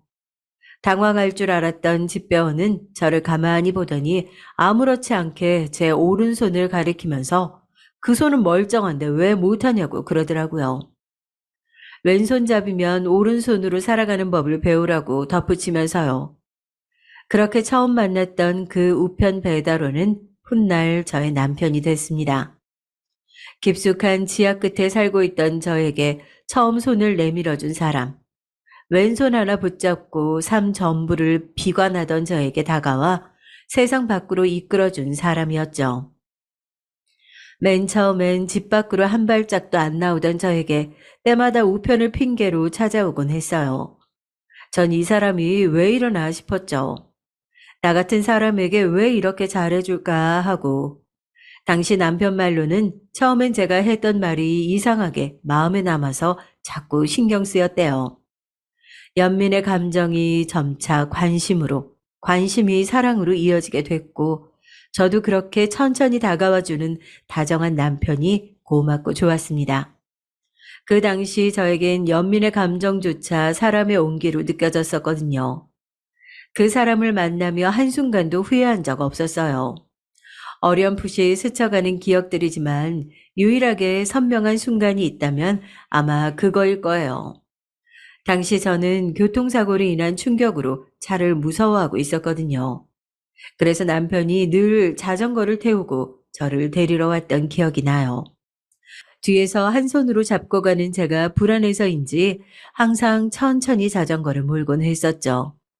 남들이 다 저희를 앞서 지나가도 우리는 가장 느린 자전거를 타며 행복하게 웃었습니다. 그 기억만큼은 어제 일처럼 뚜렷하게 남아있네요. 이제 자전거 타는 거 무섭지 않아? 하나도 안 무서워. 너무 재밌어. 당신이 천천히 달려주잖아. 근데 무슨 할 말이 있다는 거야? 아까부터 왜 뜸만 들이고 있어? 그게 얼른 말해봐. 뭔데? 궁금해. 사실 당신이랑 이렇게 만나는 것도 좋지만 이젠 다른 미래를 꾸려보고 싶어. 알잖아, 당신도 내 꿈. 남편은 항상 가정을 꾸리는 게 자신의 소박한 꿈이라고 말하곤 했죠. 저는 남편의 말에 잠깐 주춤했어요. 내게 결혼이란 단어는 너무도 낯설었고 인생에서 결코 없을 줄 알았던 선택이었거든요. 하지만 남편이 먼저 손을 내밀자 제 마음도 쿵쿵 뛰기 시작했고 그 다음에 드디어 가정을 꾸리게 됐죠. 결혼을 해서 어여쁜 딸을 얻었고 불행했던 저의 삶도 그렇게 점차 원래대로 돌아오는가 싶었어요. 몸에 불편한 한 부분을 안고 아이를 기르는 게 걱정됐는지 남편은 돈을 벌면서도 도우미 아줌마를 불러주었죠. 덕분에 저는 노심초사하던 마음을 내려놓고 나의 귀하고 사랑스런 딸을 정성스레 보살필 수 있었습니다. 하지만 사는 건 늘 빠듯했던지라 저도 아이를 키우면서 한 손으로 가능한 소일거리를 시작했고 그렇게 가진 것 없어 가난했지만 셋이서 서로가 서로를 보살피면서 살았죠. 가난했지만 서로가 있었기에 행복하고 평안했던 삶이었습니다. 하지만 우리 아이가 7살이 되던 해 더없이 비극적인 일이 일어났어요. 여보, 나 저기 병원에서 오늘 검사를 받았는데, 어, 검사? 큰 병원에 가봐야 할 것 같다네? 뭐? 그때부터 제 가슴이 불길함을 예감했고 거세게 뛰기 시작했어요. 남편이 요새 피곤하다는 소리를 부쩍 잘 했는데 설마 그게 징조였을까 싶었습니다. 하지만 아직 건강한 남편이 괜찮다고 스스로를 위안했는데 그런 노력도 참 무색하게 큰 병원에서 들려온 이야기는 저와 남편 둘 다 절망 속으로 빠뜨리고 말았습니다. 여보, 내가 간암이래, 간암. 내가 당신 두고 어떻게 가? 남편은 간암이었고 너무 갑작스러워 온 사고의 회로가 정지하는 것 같은 기분이었어요. 말도 안 돼, 말도 안 돼, 말도 안 된다는 생각만 계속 맴돌았습니다. 그 사이 시간은 모질게도 우리를 스쳐 지나갔고 남편은 급격하게 몸이 악화되어 이젠 제 이름, 딸 이름 하나 부르는 것도 힘겨워했어요. 여보, 우리 지혜 잘 부탁해. 어느 따스한 봄날 남편은 딸을 잘 부탁한다는 말 한마디만 남겼습니다. 그리고 훨훨 날아가 버렸죠. 마음의 준비도 할 새 없이 건강이 악화되어 병을 안 지 2달 만에 떠나버렸어요. 하늘도 무심하시지 아이를 껴안고 얼마나 울었는지 모릅니다. 왜 나에게 불행은 매번 이렇게 갑작스럽게 오는 건지, 남편이 없는 빈자리를 어떻게 채울지, 아이와 앞으로 어떻게 살아갈지 두려웠죠. 온전한 몸으로도 버거울 텐데 저는 그러지도 못했으니까요. 남편이 내게 남겨준 마지막 선물이자 너무나 사랑하는 딸이었지만 그땐 무거운 짐처럼 느껴질 정도였습니다. 나 하나 부양하기도 어려웠기에 딸을 친척집에 맡기려 했어요. 하지만 아빠를 잃은 아이가 엄마까지 사라지면 얼마나 힘들까 죄책감이 들어 결국 포기했네요. 그때부터 전 안 해본 일이 없었습니다. 이런 팔을 가졌으니 서빙 일은 꿈도 못 꾸고 주방에서 청소를 하거나 지하철로 칫솔을 팔러 나가보기도 하고 제가 할 수 있는 일이라면 어떻게든 찾아내어 했던 것 같아요. 하루에 두세 개의 일을 하다 집으로 돌아오면 남편을 향한 그리움과 육체적 고통 사이에서 그냥 아이와 함께 죽을까란 생각까지도 하기도 했죠. 내게 남은 전부인 아이를 혼자 두고 떠날 수도, 혼자 둘 수도 없으니 어떻게든 살아남는 게 유일한 목표였습니다. 남편도 하늘에서 제가 잘 이겨내길 바랄 거라며 애써 스스로를 다독이고 닥달해 가면서요. 아이는 나름대로 잘 자라주었어요. 또래 다른 아이들보다 조금 더 욕심도 많고 까칠하고 예민한 편이었지만 그건 뱃속에 있을 때 제가 너무 굳은 일을 많이 해서 그런가 보다 했죠. 내가 너무 많은 일을 하느라 뱃속에 있는 아이가 많이 화났었나 보구나 하고요. 엄마, 나도 책가방 새 거 갖고 싶은데 안 돼? 지혜야, 엄마가 나중에 사줄게. 아, 왜 맨날 나중이래? 진짜 치사하게. 그건 치사한 게 아니고 아무튼 엄마가 나중에 사줄게. 응? 꼭. 가난이 죄였던 시기였기에 저는 아이에게 늘 미안하단 말을 달고 살았어요. 그래도 청소년기 그 나이 때에 할 수 있는 사고 같은 건 치룬 적 없었으니 그걸로 만족하며 살기로 했죠. 건강히만 자라주어도 행복할 테니까 몸이 불편한 엄마 때문에 희생했던 순간이 많았을 딸에게 걱정거리를 주지 않기 위해서 저는 혼자 묵묵히 일을 하며 굳세게 살아왔죠. 물론 그렇다고 속상한 일이 없었던 건 아니에요. 다들 자식 키우며 그러시겠지만 저도 자식 때문에 가슴이 찢어질 때도 있었어요. 하루는 제가 용돈을 너무 적게 준다며 화를 잔뜩 내고 등교를 하던 날이었죠. 엄마가 몸이 불편한 것도 싫어 죽겠는데 거기다 왜 난 용돈까지 다른 애들처럼 못 받아야 하는 건데? 난 왜 뭐가 이렇게 없는 게 많아. 아빠도 없고 정상적인 엄마도 없고 왜 하다못해 돈까지 없는 건데? 진짜 짜증나. 진짜 징글징글하다고. 아빠의 부재, 나의 불편한 몸, 가난, 그 모든 것들을 지적하며 사춘기 딸이 내뱉은 말은 지금도 잊혀지지가 않을 정도로 크나큰 상처가 됐습니다. 저는 순간의 충동을 이기지 못하고 나를 휙 밀어버리고 그래, 그럼 엄마 밑에서 자라기 싫음 딴 데로 가. 고아원에라도 가. 별 마음에도 없는 모진 소리를 하고 말았죠. 딸은 내가 못할 줄 아냐며 씩씩거리고 밖으로 나갔고요. 그런데 그날 밤 제가 윗속옷을 입으며 자크를 채우지 못해 끙끙대고 있는데 딸이 학교에서 돌아와 저를 물끄러미 보더라고요. 신경질을 부릴 때가 많았지만 그 다음엔 시간이 얼마나 지났든 꼭 사과하던 아이였기에 저는 웃으며 괜찮다고 들어가 보라고 말했어요. 그랬더니 딸이 뒤에서 자크를 채워주며 말하더라고요. 나쁜 말해서 미안해. 엄마 잘못 없는 거 아는데 그냥 그렇게 말이 나왔어. 괜찮아. 네 마음 다 알아. 내 마음 알면 이제 필요한 거 바로바로 말해. 엄마가 혼자서 끙끙대는 게 더 답답하고 싫단 말이야. 한쪽 팔 없는 엄마를 남들에게 보여주기에 창피할 거란 생각했지만 오히려 아이에겐 그런 제가 도움을 구하지 않는 게 더 속이 상했던 것 같아요. 그 후 딸의 말은 제가 밖에서 생활할 때도 도움이 되어 주었죠. 제가 몸이 불편하다는 사실에 스스로 갇혀 있지 말고 필요할 땐 남들의 도움을 요청하고 받아가며 스스로에게 그리고 남들에게 조금 더 솔직히 이야기하자고 다짐했죠. 어느덧 아이는 성인이 되었고 대학교 대신 회사를 다니기 시작했어요. 집안 형편 때문에 선택한 것도 있지만 어차피 본인이 대학 성향과도 맞지 않을 거라고 그랬다곤 말하더라고요. 아이에게 좁은 선택지를 준 것 같아 늘 미안했어요. 딸아이는 직장이 너무 멀리 있다면서 힘들어하더니 1년 정도만 하다가 그만두었죠. 그 뒤로 갑자기 유학을 가겠다며 공부를 하다가 그만두었고 몇 년을 이것저것 배워보더니 갑자기 경찰이 되고 싶다고 하더라고요.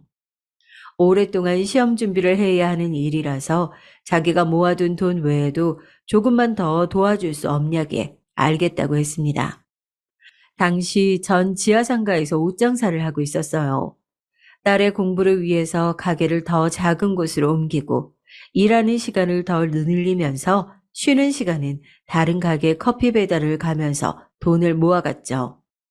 그 후로 시험에 한 번 떨어졌던 아이는 결국 2년 만에 합격해서 그토록 바라던 경찰이 됐습니다.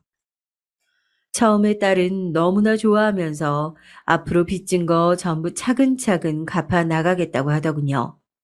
하지만 반년이 지난 뒤 딸은 다시 또 그만두겠다고 하는 겁니다. 하지만 준비한 시간보다 너무 빨리 그만두는 모습에 마음이 아파 저는 다시 한번 딸아이를 붙잡고 이야기했어요. 지혜야, 그래도 조금만 더 참아보는 게 어때? 익숙해지면 나아질지도 몰라. 이대로 그만두기엔 여태 공부한 시간들이 너무 아깝잖니. 엄마는 내가 그런 취급을 받는데 계속 일하라는 말이 나와? 잘 알지도 못하면서 어떻게 그렇게 쉽게 말해? 아니면 엄마가 돈 보태준 게 아까워서 그러는 거야? 나도 공부하면서 힘들었어. 나도 얼마만큼이나. 아니, 그것보다 더 절박하고 고통스럽고 내가 잘 되길 바랐다고. 결국 일을 그만둔 딸은 그때부터 엇나가기 시작했습니다. 시험에 떨어지기라도 하면 본인은 하고 싶은 게 너무 많은데 엄마 때문에 포기해야 했다고 화를 냈고 공부가 잘 안 될 때면 남들처럼 편하게 공부만 하고 싶은데 엄마 때문에 신경 쓸 게 많다고 신경질 부렸죠. 많이 속상했지만 아이 말이 틀린 거 없기에 아무 말 할 수 없었어요. 딸이 배움에 대한 열정이 크고 욕심도 많다는 걸 알았지만 제가 보탬이 되지 못해서 기회가 있을 때마다 늘 포기해 왔다는 걸 알고 있었거든요. 딸의 말은 점점 심해졌지만 어떻게든 참아야만 했습니다. 그 후 저는 새로운 사업을 시작했어요. 한쪽 팔이 불편해진 후로 머리를 매만지거나 손톱을 다듬는 것 등 차림새를 가꾸거나 미용에 대한 부분은 어쩔 수 없이 포기해야만 했었어요.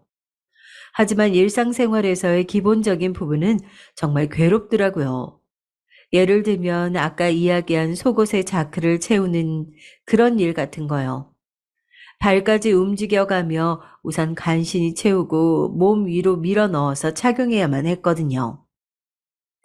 그런데 이게 손이 없는 저뿐만 아니라 나이가 들어 팔의 움직임이 불편해진 여성들에게도 힘든 부분이겠더라고요. 옷장사를 이어가던 저는 여성의 속옷을 어떻게 하면 좀 더 편하게 착용하고 편하게 생활할 수 있을지에 대해 공부하기 시작했습니다. 처음 해보는 사업이라 많이 서투르지만 그때마다 장사를 하며 알게 된 사람들에게 전문 지식을 구하고 배우면서 준비해 갈 수 있었어요.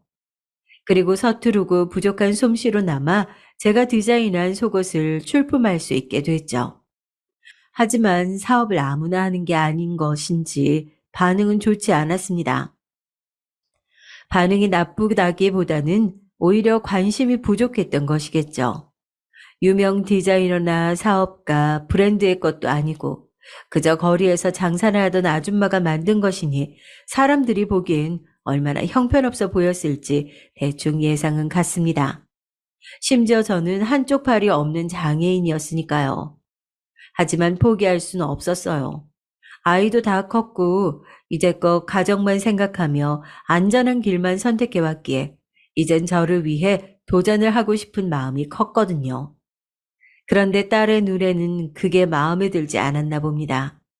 장사일 하나만 하기에도 힘들고 벌이도 미적지근한데 왜 쓸데없는 모험까지 하냐면서요. 그렇게 딸아이는 한동안 방황하는 듯 보이더니 한 남자를 집에 데리고 왔어요. 그리고선 덜컥 이야기하길 결혼하고 싶은 사람이라서 허락받으러 왔다고 하더라고요. 딸보다 12살이 더 많은 운동과 관련된 개인 사업을 하는 남자였습니다. 너무 갑작스러운 만남이라 놀라기도 했고, 나이가 많은 게 마음에 걸렸지만, 딸이 처음으로 데려온 사람이니까 반갑게 맞이했어요. 외롭고 지친 시간을 보내던 찰나 지인의 소개로 만나서 그동안 사랑을 키워온 거였다고 하더라고요.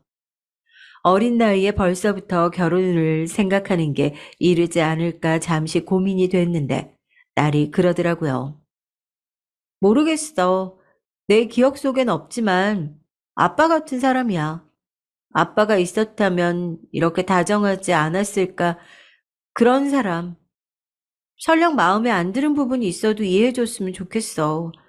마음의 빈자리를 채워주는 게 얼마나 어려운 일인지 엄마도 알잖아.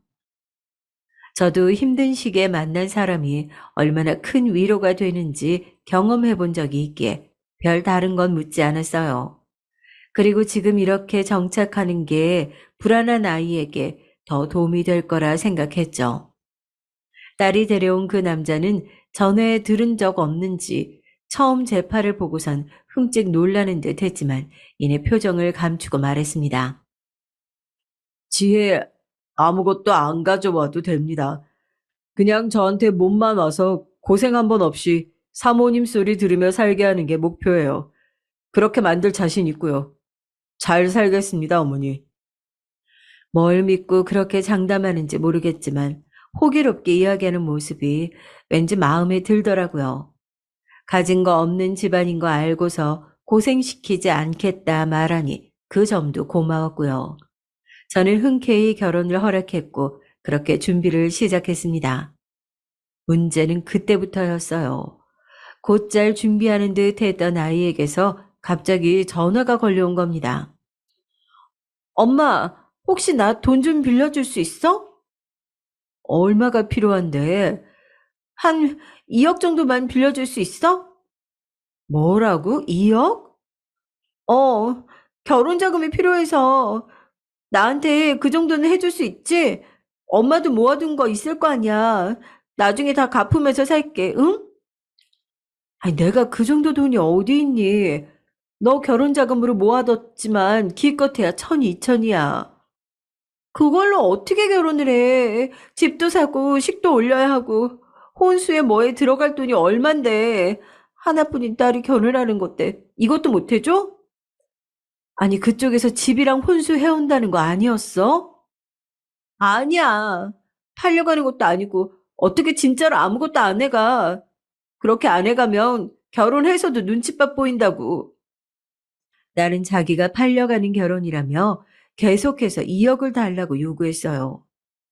결국 저는 어쩔 수 없이 이 말을 끄집어내야 했어요. 미안해. 엄마도 해주고 싶은데 그만한 돈이 없어. 그럼 결혼 조금 미루는 건 어때? 대출을 받든 뭘 하든 어떻게든 더 모아볼 테니까. 안 돼.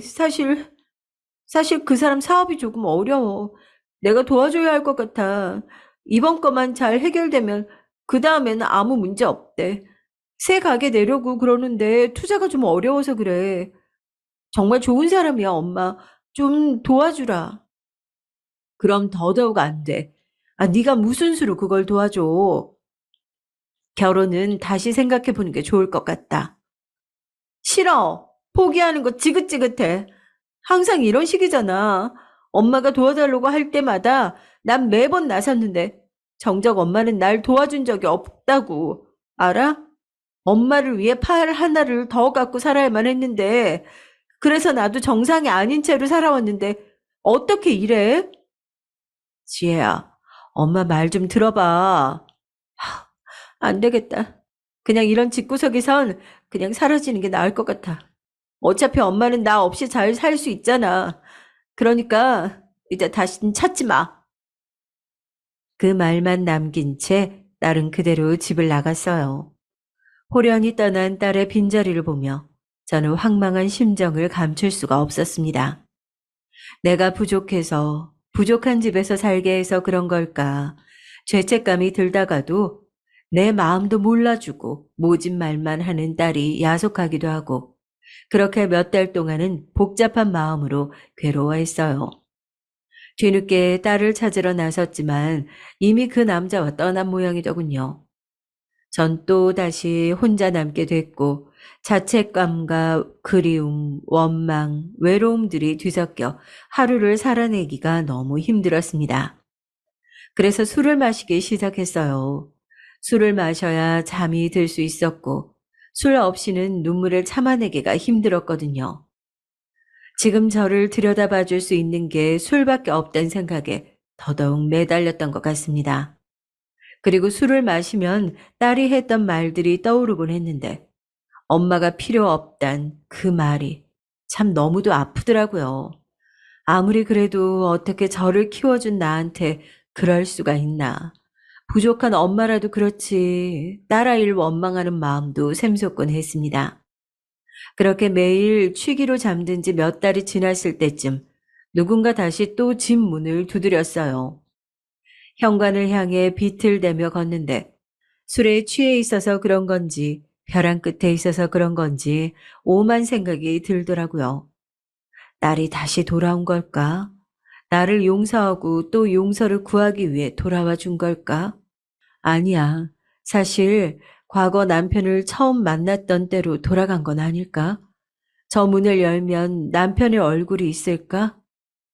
말도 안 되는 상상이 머릿속에 오가며 문을 열었더니 제 가게 맞은편에서 장사하던 동생이 절 찾아온 거더라고요.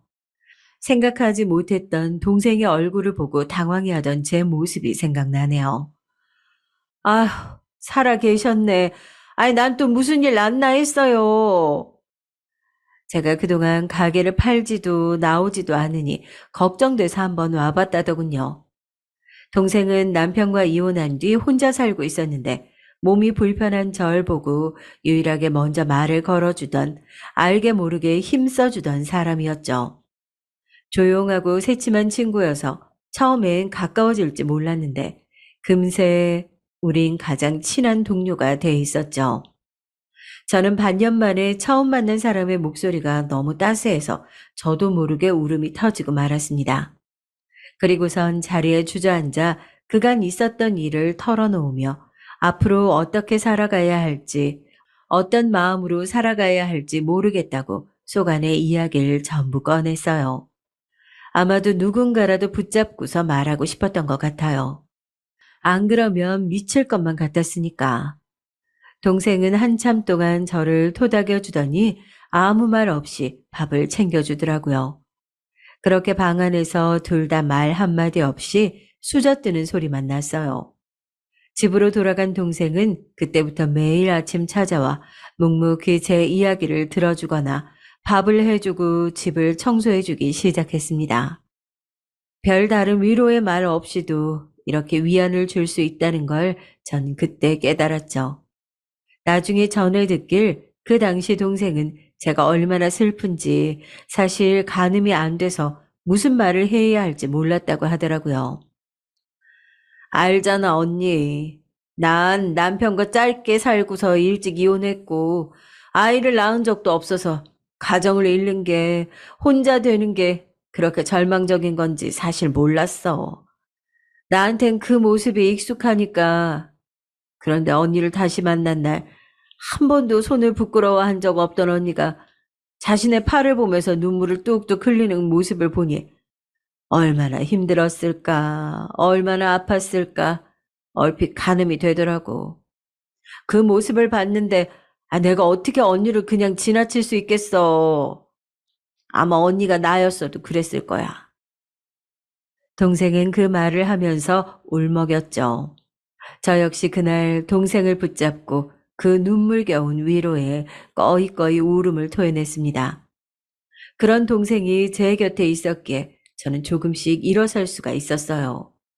하루가 멀다 하고 찾아오는 동생 덕에 같이 산책도 가고 옷을 보러 다니거나 맛있는 걸 먹으러 다니며 여느 친구들처럼 조금씩 웃음을 되찾아 갔던 거죠. 술을 끊게 된 것도 그렇게 하루를 바삐 지내다 보면 밤에도 자연스럽게 잠들 수 있더라고요. 완벽히 나았다고는 할 수 없지만 그렇게 조금씩 천천히 상처가 아물어가고 있었습니다. 아마도 동생이 아니었다면 저는 이 세상 사람이 아닐 수 있었겠죠. 그 당시 희한하게 꿈을 참 많이 꿨던 것 같아요. 생각해보면 대수롭지 않은 기억들이긴 해요.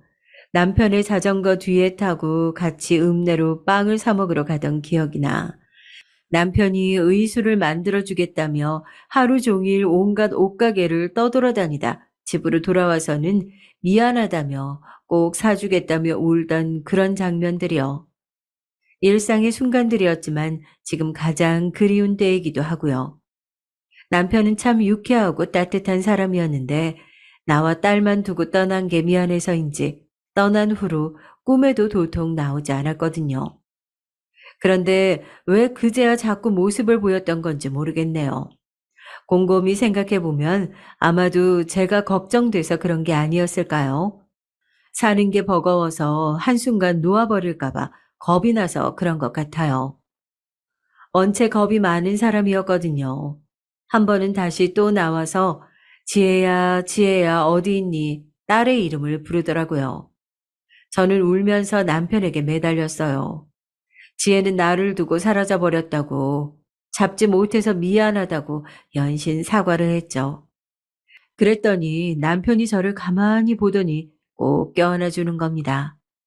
그러면서 괜찮다고, 우리 딸은 어디선가 딸 나름대로 잘 살고 있을 테니 이제 그만 잊어도 된다고 하더군요. 정말 그래도 괜찮을까, 여보? 나 그럴 자격이 있는 걸까? 어, 다른 사람 신경 이제 그만 쓰고 이제 너의 삶을 계속 살아가. 내 옆에서 지켜봐 줄게. 꿈속이었지만 그게 어찌나 위안이 되던지요. 다른 누군가가 보기엔 딸을 떠나보내야 했던 죄책감으로부터 벗어나고 싶어서 스스로 만들어낸 것 아니냐고 할 수도 있지만 저는 믿어요. 그건 분명 남편이 저에게 다시 한번 손을 내밀어 준 거라고. 저는 그 뒤로 동생과 사업을 시작했어요. 이전에 했다가 접었던 속옷을 만드는 일이요. 제가 속옷을 만들었단 걸 기억해 준 동생이 다시 한번 해보자고 해서 시작하게 되었죠. 다시 도전해봐도 쉽지 않은 일이었지만 묵묵히 따라와주는 동생이 있어서 주저앉지 않고 계속 시도해볼 수 있었습니다. 딱히 저에게 타고나거나 좋은 사업 수완이 있었던 건 아니에요. 다만 제가 직접 불편한 몸으로 착용해 보면서 사람들을 설득하고 신뢰를 주는 등 그 믿음 하나로 발전시켜 놨어요. 그렇게 수많은 시행착오와 일련의 과정들을 겪은 끝에 누구나 편히 입을 수 있고 착용감과 편리함을 우선시한 속옷을 제작해 장사를 시작하게 됐습니다. 처음엔 생각대로 제 또래 중년의 여성들에게 아주 인기가 좋았어요. 쉽게 불편함을 느끼는 불편할 게 많은 중년 여성들에게 맞춤이었을 테니까요. 그러다 젊은 층 사람들에게도 입소문이 나서 매출이 많이 올라갔고 저는 사업을 확장하여 번듯한 사무실까지 차리게 됐죠. 와, 우리 언니 사장이야, 사장. 아, 우리가 주인이라고. 믿어져? 동생이 처음 사무실에 입주해 저를 보며 했던 말이 잊혀지지가 않아요. 저 역시 놀란 눈을 끔뻑이며 이게 정녕 내가 이뤄낸 일인지 도통 믿어지지가 않아 입을 헤 벌리고 있었죠. 그런데 문득 애써 잊고 있던 딸 생각이 나더라고요. 딸이 이걸 본다면 무슨 생각을 할까? 엄마를 자랑스러워할까? 뭐라고 할까? 한참 동안이나 먹먹해진 가슴을 추스려야 했답니다. 동생은 이제 인생 이막이라며 제게 한번 잘 해보자며 열의를 불태웠어요. 그렇게 저와 동생은 각각 사장, 부사장을 맡으면서 밤낮 없이 일해 회사 일에 최선을 다했고 지금의 사업체로 키워낼 수 있었죠. 그 누가 알았을까요? 가난한 시골 마을에서 태어나 배운 바 없이 자라고 팔 한쪽 없이 사람들로부터 외면받던 제가 한 회사의 대표가 되어 있을 줄은. 남편이 봤으면 아마 입이 쩍 벌어졌을 거예요. 그렇지만 누구보다 축하해 줬겠죠. 그렇게 늦은 나이에 성공 아닌 성공을 이룬 저는 일을 다른 사람에게 나눠놓고 조금씩 휴식을 갖기로 했어요. 일이 안정되고서 이사도 가고 짧게나마 틈틈이 배우고 싶던 취미 생활들을 익히면서 여유를 즐길 수 있게 됐죠. 하지만 여유가 생기니 딸아이 생각이 나더라고요. 일로 잊고 살았던 내 피부치가 어디서 어떻게 살고 있을지 흥신소라도 이용해서 딸의 행방을 찾아볼까 하는 생각도 들었습니다. 그런데 동생이 그러더라고요. 인연을 먼저 끊은 딸이 지금껏 연락하지 않는 거 보면 모르겠냐고. 그냥 잊고 사는 게 서로에게 좋은 길이라고요. 하지만 전 단 한 번이라도 딸을 잊어본 적이 없었습니다. 애써 보고 싶고 그리운 마음을 억눌렀던 것뿐이지 늘 아른거렸어요. 제게 또 다른 자식이 있는 것도 아니고 어떻게 그럴 수가 있겠어요. 하지만 딸 생각이 깊어지던 차 어느 날 모르던 번호로 전화가 오는 겁니다. 심장이 덜컥 내려앉는 기분이었어요. 왠지 설마 하는 마음이 들었거든요. 떨리는 손으로 전화를 받아보니 생각했던 목소리가 흘러나오고 있었습니다. 엄마, 나야 지혜. 그동안 잘 지냈어? 맞아요. 정확히 15년 만에 딸이 연락해 온 겁니다. 그토록 그립고 그리웠던 딸에게서 지혜야, 너 지혜 맞니? 그렇다니까. 갑자기 연락해서 미안해. 난 그냥 엄마가 보고 싶어서 전화했어. 깜짝 놀랐지? 나일 거라고 생각 못 했을 텐데. 어, 어디야, 지혜. 너 어디 있어? 잘 지내고 있는 거지? 10년이 넘는 세월 동안 생사도 모른 채 한 번도 모습을 보이지 않던 딸인데 이렇게 만나다니 가슴이 엄청 뛰었습니다. 딸은 저희 회사 밑에 와 있었더라고요. 제가 거기서 일하고 있다는 걸 다 알고 찾아온 거였어요. 어떻게 알았는지 모르겠지만요. 우리는 카페에 앉아서 커피를 두고 아무 말을 하지 않았습니다. 정적을 깬 건 먼저 딸아이였어요. 미안해, 엄마. 오래전 일이지만 사과할게. 그때 말 나쁘게 하고 그 사람이랑 떠난 거 너무 미안해. 용서해 줄 거지? 딸은 여전히 사과를 잘 하는 아이였어요.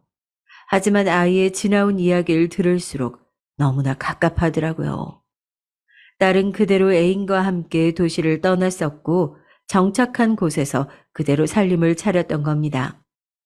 하지만 행복도 잠시 남자의 사업이 망하면서 빚을 떠안게 됐는데 그 남자가 딸만 두고 하루아침에 도망을 친 겁니다. 집도 압류되고 빈털터리로 쫓겨난 딸은 오갈 데 없이 도시 곳곳을 배회했다고 하더라고요.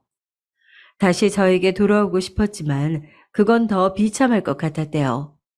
다시 돌아가지 않을 마음으로 나왔으니 어떻게든 그곳에 살아남아야겠다는 생각으로 버텼다고 하네요. 엄마에게 모질게 말한 걸 후회하기도 했지만 되돌릴 수 없는 걸 알기에 아무 말도 할 수 없었다면서요. 그렇게 아이는 몇몇의 직장을 옮기고 또 몇몇의 사람을 만나 헤어지고를 반복해오며 살아온 것 같더라고요. 지금은 음식점에서 매니저 일을 하고 있는데 거기서 만난 주방 직원과 식은 안 올리고 같이 살고 있다고 하더군요. 한번 대여봐서 결혼은 이제 절대 안 할 거라나.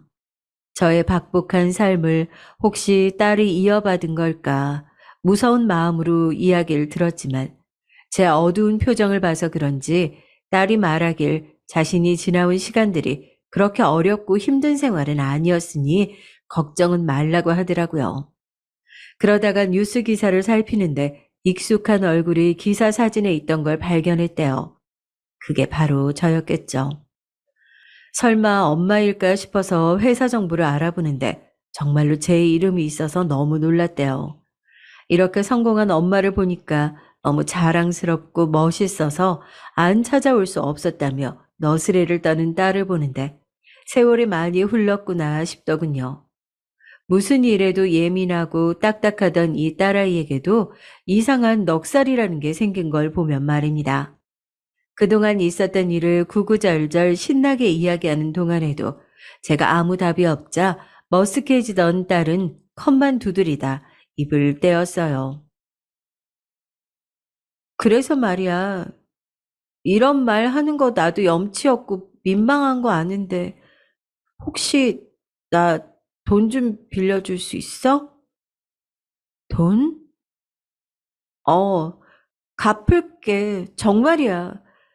같이 살 집이 필요해. 지금 살고 있는 집은 너무 작고 허름해서 힘들어. 이사 가려는데 오빠는 현금이 없어서 당장은 안 된다고 나더러 주변에 도움을 구해보래. 엄마가 조금만 빌려주면 일단 집 보증금하고 나중에 오빠한테 받아서 줄게. 큰 돈 아니야, 응? 딱 이번 한 번만 더 부탁할게. 결국엔 또 돈이더군요. 그 돈이 뭔지 참, 난 왜 또 딸과 마주 앉아 이런 대화를 반복해야 하는 건지 옛 생각이 떠올라 괴롭더군요. 도대체 내 팔자는 왜 이러는 건지 잠시 딸에게 가졌던 원망의 마음이 다시금 샘솟아 눈앞을 어질게 했어요. 딸에게 그런 마음을 일일이 다 쏟아낼 수도 없고 그래서 그 남자에 대해 일단은 자세히 물어야 했습니다. 딸을 위해 그깟 돈 줄 수도 있었지만 딸이 만난다는 그 남자에게 대해선 어느 정도 알아야 안심이 될 것 같았거든요.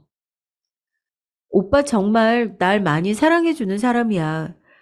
근데 운이 없어서 집도 가난하고 도움받을 곳이 없이 자라왔어.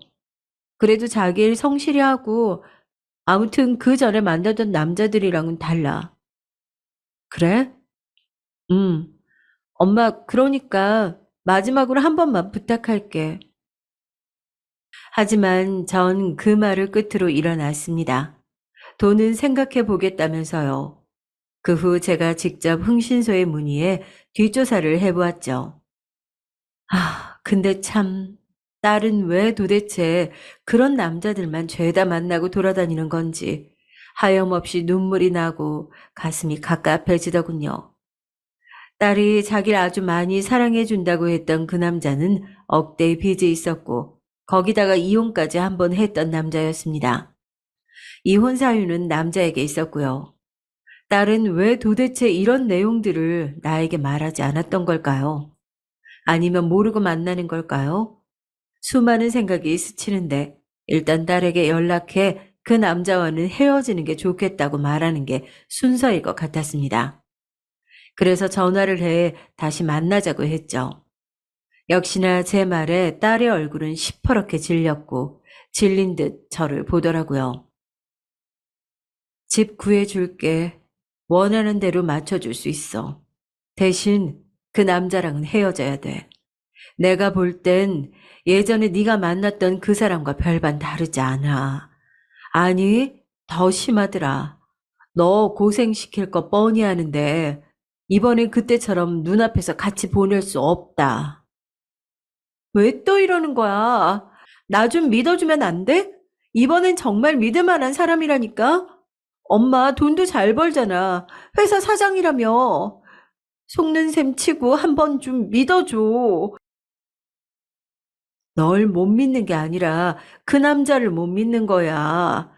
연락 없다가 15년 만에 나타나서 돈 빌려달라 그러고 거기다 너랑 살겠단 그 남잔 이혼 경력에 빚까지 있더라. 너 알고 있는 거야? 그게 뭐? 그거 다 오빠 전 와이프가 바람나서 이혼한 거고 빚은 말했잖아. 집이 가난했다고. 오빠 잘못이 아니야. 충격적이게도 딸은 이 모든 것을 알고 있었고 그러면서도 그놈을 감싸며 두둔했습니다. 저에게 15년 전 돈을 요구하며 당당히 연을 끊자고 했던 딸의 모습과 다를 바 없어 보였어요. 그때 제 안에서 어떤 결정 하나가 내려졌습니다. 그럼 이 회사에서 일 시켜줘. 그렇게라도 알면 되는 거 아니야? 엄마도 그 사람 가까운 데서 지켜보고 그 사람도 더 좋은 직장 생기고 상부상조하는 거잖아. 좋은 생각이지. 엄마, 아직 운전 못하면 차 기사라도 시켜줘. 어차피 오갈 데 많은데 급하려는 아무것도 못하잖아. 무언가 쫓기듯 이야기를 쏟아내던 딸은 제 팔 이야기가 나오자 문득 멈췄습니다. 무슨 생각으로 멈춘 건지는 잘 모르겠어요. 미안함인지 아니면 눈치를 봐서 그런 건지. 그리고선 또다시 긴 정적이 이어졌죠. 그리고 전 준비해두었던 말을 꺼냈습니다.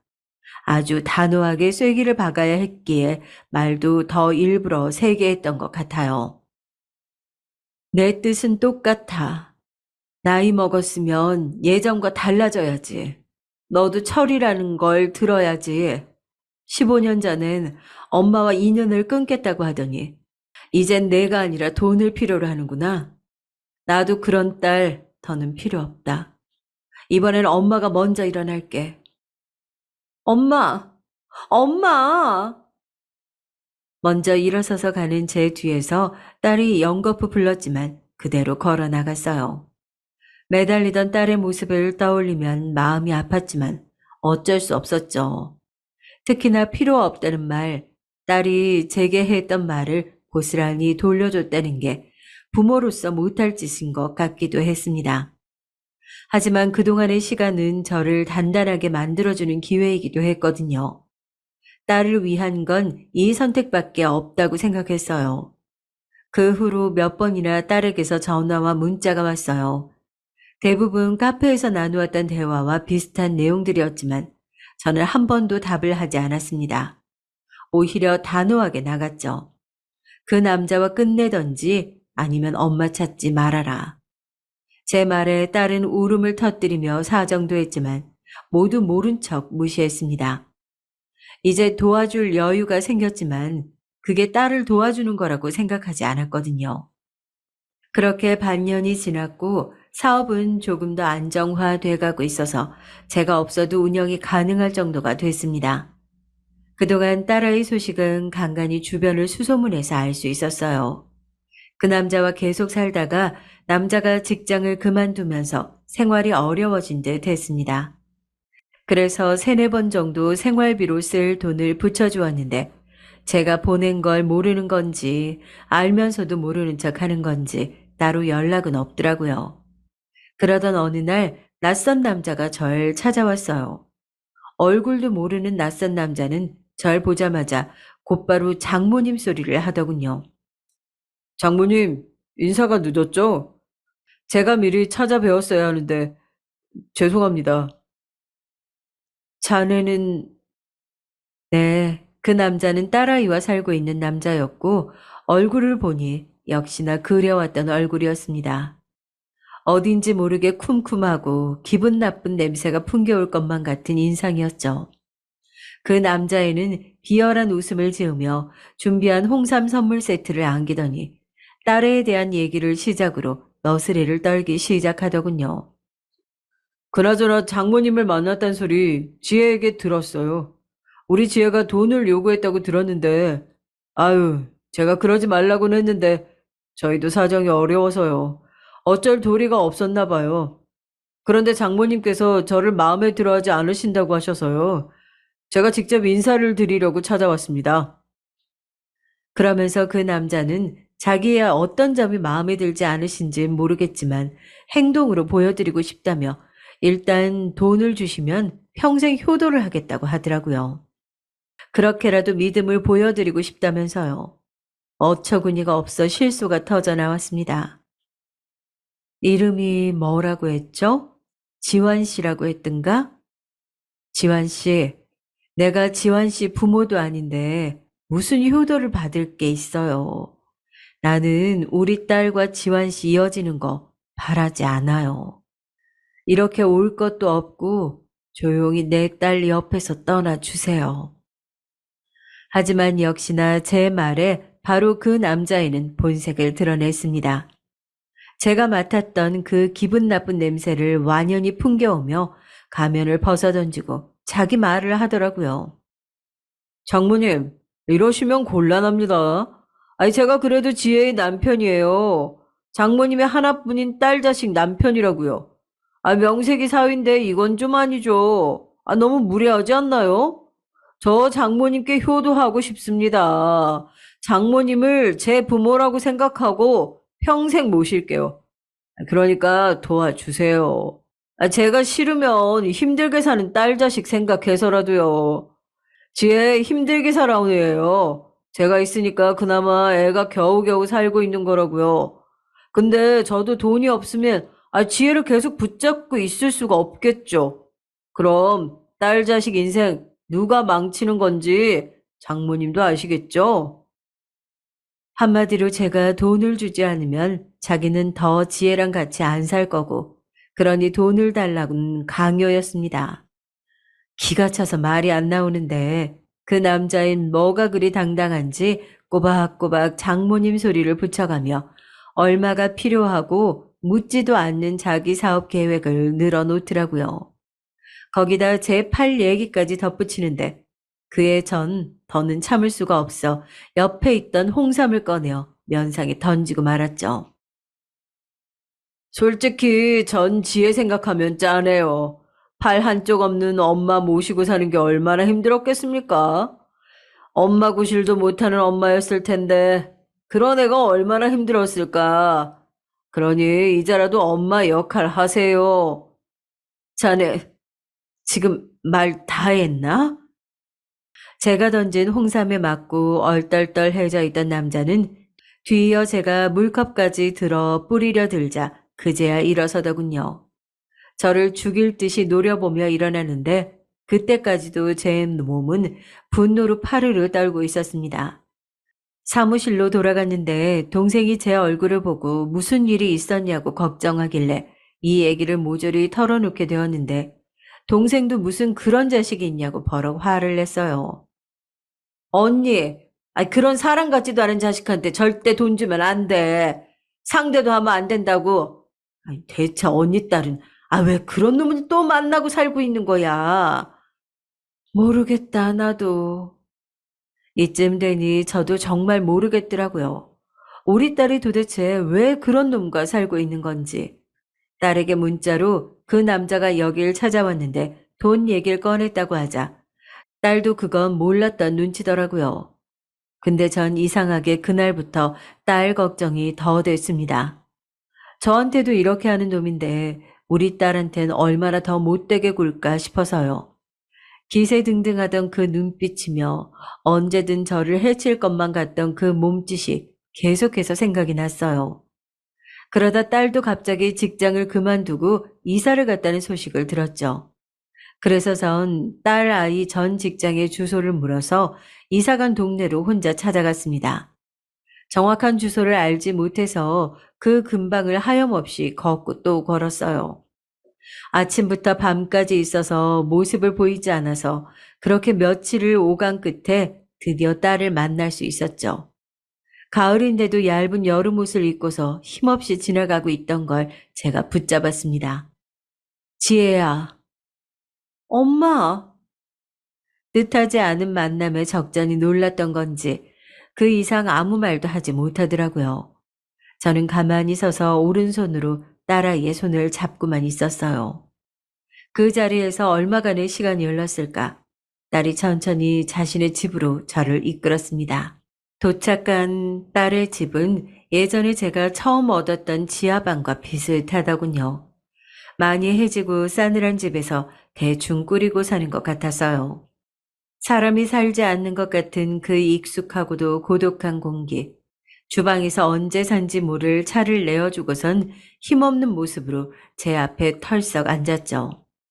아이는 그동안 많이 지쳐 있었던 것 같았습니다. 엄마가 찾아올 줄 몰랐어. 사실 이제 마지막으로 한 번 더 보러 갈까 했었는데 부탁하려는 건 아니고 그냥 얼굴 한 번 보려고 딱 마지막으로. 그런데 이렇게 보게 되네. 사는 건 참 내 계획대로 안 돼. 그치? 그동안 어떻게 지냈어? 그냥 보시다시피 이렇게 지냈어. 아, 그때 만났던 사람, 그게 궁금한 거지? 그 사람은 자꾸 손찌검을 하려고 하길래 내가 도망쳐 나온 거야. 날 찾아올까봐 무서워서 계속 이렇게 집안에만 머물러 있었어. 지옥이 따로 없었지. 엄마 말이 맞은 거야. 나이 먹어도 여전히 이렇게 거지같이 살고 있는 날 보니까 어때? 속 시원해? 지혜야. 그놈 자식이 이혼 사유도 거짓말 했더라. 알고 보니 전 와이프가 바람난 게 아니고 걔가 손찌검해서 도망간 거였어. 나도 똑같은 신세가 됐고. 쏘아붙이는 딸의 말에 저는 가만히 손을 내밀었습니다. 딸이 그 손을 바라보더니 기어코 울음을 터뜨리더라고요. 왜 나한테 손을 내밀어? 이렇게 또 상처 주는 말만 하는데 왜 또 그 손을 내미냐고. 울지 마, 우리 딸. 네가 무슨 잘못이 있어. 저는 말없이 딸을 안아주었습니다. 딸이 낸 지난 날의 상처가 완전히 아문 건 아니었지만 그렇다고 그대로 남겨두는 건 더 마음 아픈 일이었어요. 지난 상처를 빨리 낫게 하는 방법은 그때의 기억을 온전히 다시 마주하고 함께 이겨내야만 가능한 일이었습니다. 딸을 다시 품에 안으니 그 질기고 질긴 상처들이 이제야 아물어지는 기분이 들었어요. 딸이 처음 집을 나간 날, 왜 자신을 도와준 적 없냐고 말했을 때 그냥 알겠다고 말할 걸, 도와주겠다고 말할 걸 후회한 적이 한두 번이 아니었죠. 매일 밤 악몽을 시달릴 정도로 괴로웠어요. 비록 금전적인 부분이 아니어도 꼭 그런 것들이 아니어도 그 애를 따스하게 한 번이라도 안아줄 걸, 한 팔만이라도 꽉 껴안아 줄 걸 매일 후회하고 또 후회했었죠. 내 초라한 팔이 더 싫을까봐 주머니 속에 꼭 감추고 있던 그 선택조차 후회하면서요. 그래서 상상만 해오던 그 순간이 오면 아이를 안아줘야겠다. 아이가 지난날 나에게 손 내밀어준 순간들처럼 나도 이제 손 내밀어줘야겠다 생각했던 거예요. 어쩌면 그때 딸과 저는 서로를 구원해 준 게 아니었을까요? 그 후로 저는 회사 모든 일을 동생에게 전부 맡기기로 했습니다. 동생은 자기 혼자 어떻게 하냐면서 본인도 늙었으니 이제 아예 새로운 운영진을 찾자고 했지만 똑똑한 동생이니 알아서 하겠죠. 투덜거리긴 해도 분명 제 뜻과 마음을 계속 이어가 줄 사람이라고 생각해요. 일의 열정이 사라진 건 아니에요. 그동안 뜻하지 않은 사업을 하면서 너무 무리를 해서 그런 건지 제 몸이 견디지 못하겠더라고요. 그래서 전부 일이 많채 한동안 쉬기로 했습니다. 다른 일에 흥미가 생기면 어쩌면 아마도 돌아가지 않을지도 모르고요. 대신 저와 같은 몸이 불편한 장애인들을 위해 후원을 시작했어요. 장애인들을 위한 여러 가지 아이디어들, 그 아이디어를 구현한 여러 가지 사업들이 나오고 있었더라고요. 젊은이들의 그 독창적이고 배려 넘치는 따스한 생각들을 실현시켜주기 위해 후원 사업을 이어가고 있습니다. 도움을 받은 저들도 언젠가는 또 다른 이들의 생각을 후원하고 이어가겠죠. 딸은 공부를 시작했어요. 늦가기로 대학교 입시를 준비하더라고요. 결과에 상관없이 꼭 해보고 싶던 일이기에 도전한다더라고요. 엄마, 나 붙든 안 붙든 해볼 거야. 엄마도 응원해줘. 알았어, 우리 딸. 너무 무리만 하지 마. 전 늦게나마 용감하게 도전하는 모습을 보니 참 대견합니다. 아마도 딸과 저는 15년의 부재한 시간 동안 하지 못했던 일들을 하나씩 이뤄갈 것 같아요. 여행이 될 수도 있고 그림을 배우거나 면허를 따고 춤을 추러 다닐 수도 있죠. 무엇이 됐든 간에 후회하지 않을 시간을 보내고 싶어요. 딸을 잃고 남편을 떠나보내고 딸을 떠나보내고 제 인생에 있어서 이별과 후회의 순간이 너무나 많았거든요. 항상 떠나보내고 다시 혼자 남아 후회하다 보니 흔히들 있을 때 잘해라는 말이 얼마나 명료하면서도 명확한 정답인지 알겠더군요. 있을 때 잘해야만 혼자 남아도 외롭지 않을 테니까요. 앞으로 더욱 많은 이별의 순간이 있겠지만 그럼에도 후회는 하지 않도록 매 순간 치열하고 열정적으로 살아갈까 합니다. 가능하다면 딸의 손을 꼭 잡고서요. 살아갈 날들이 살아온 날들보다 많지 않겠지만 그래서 더욱 기대가 되기도 해요. 짧지만 그래서 더 기억에 남는 여행이 될 테니까요.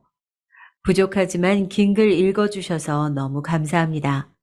이 글을 쓰면서 저도 다시 한번 과거를 마주하고 앞으로 나아갈 힘이 생겼습니다. 저의 이야기가 멀리 있을 다른 누군가에게 손을 내밀어주는 순간으로 남길 바랍니다. 감사합니다.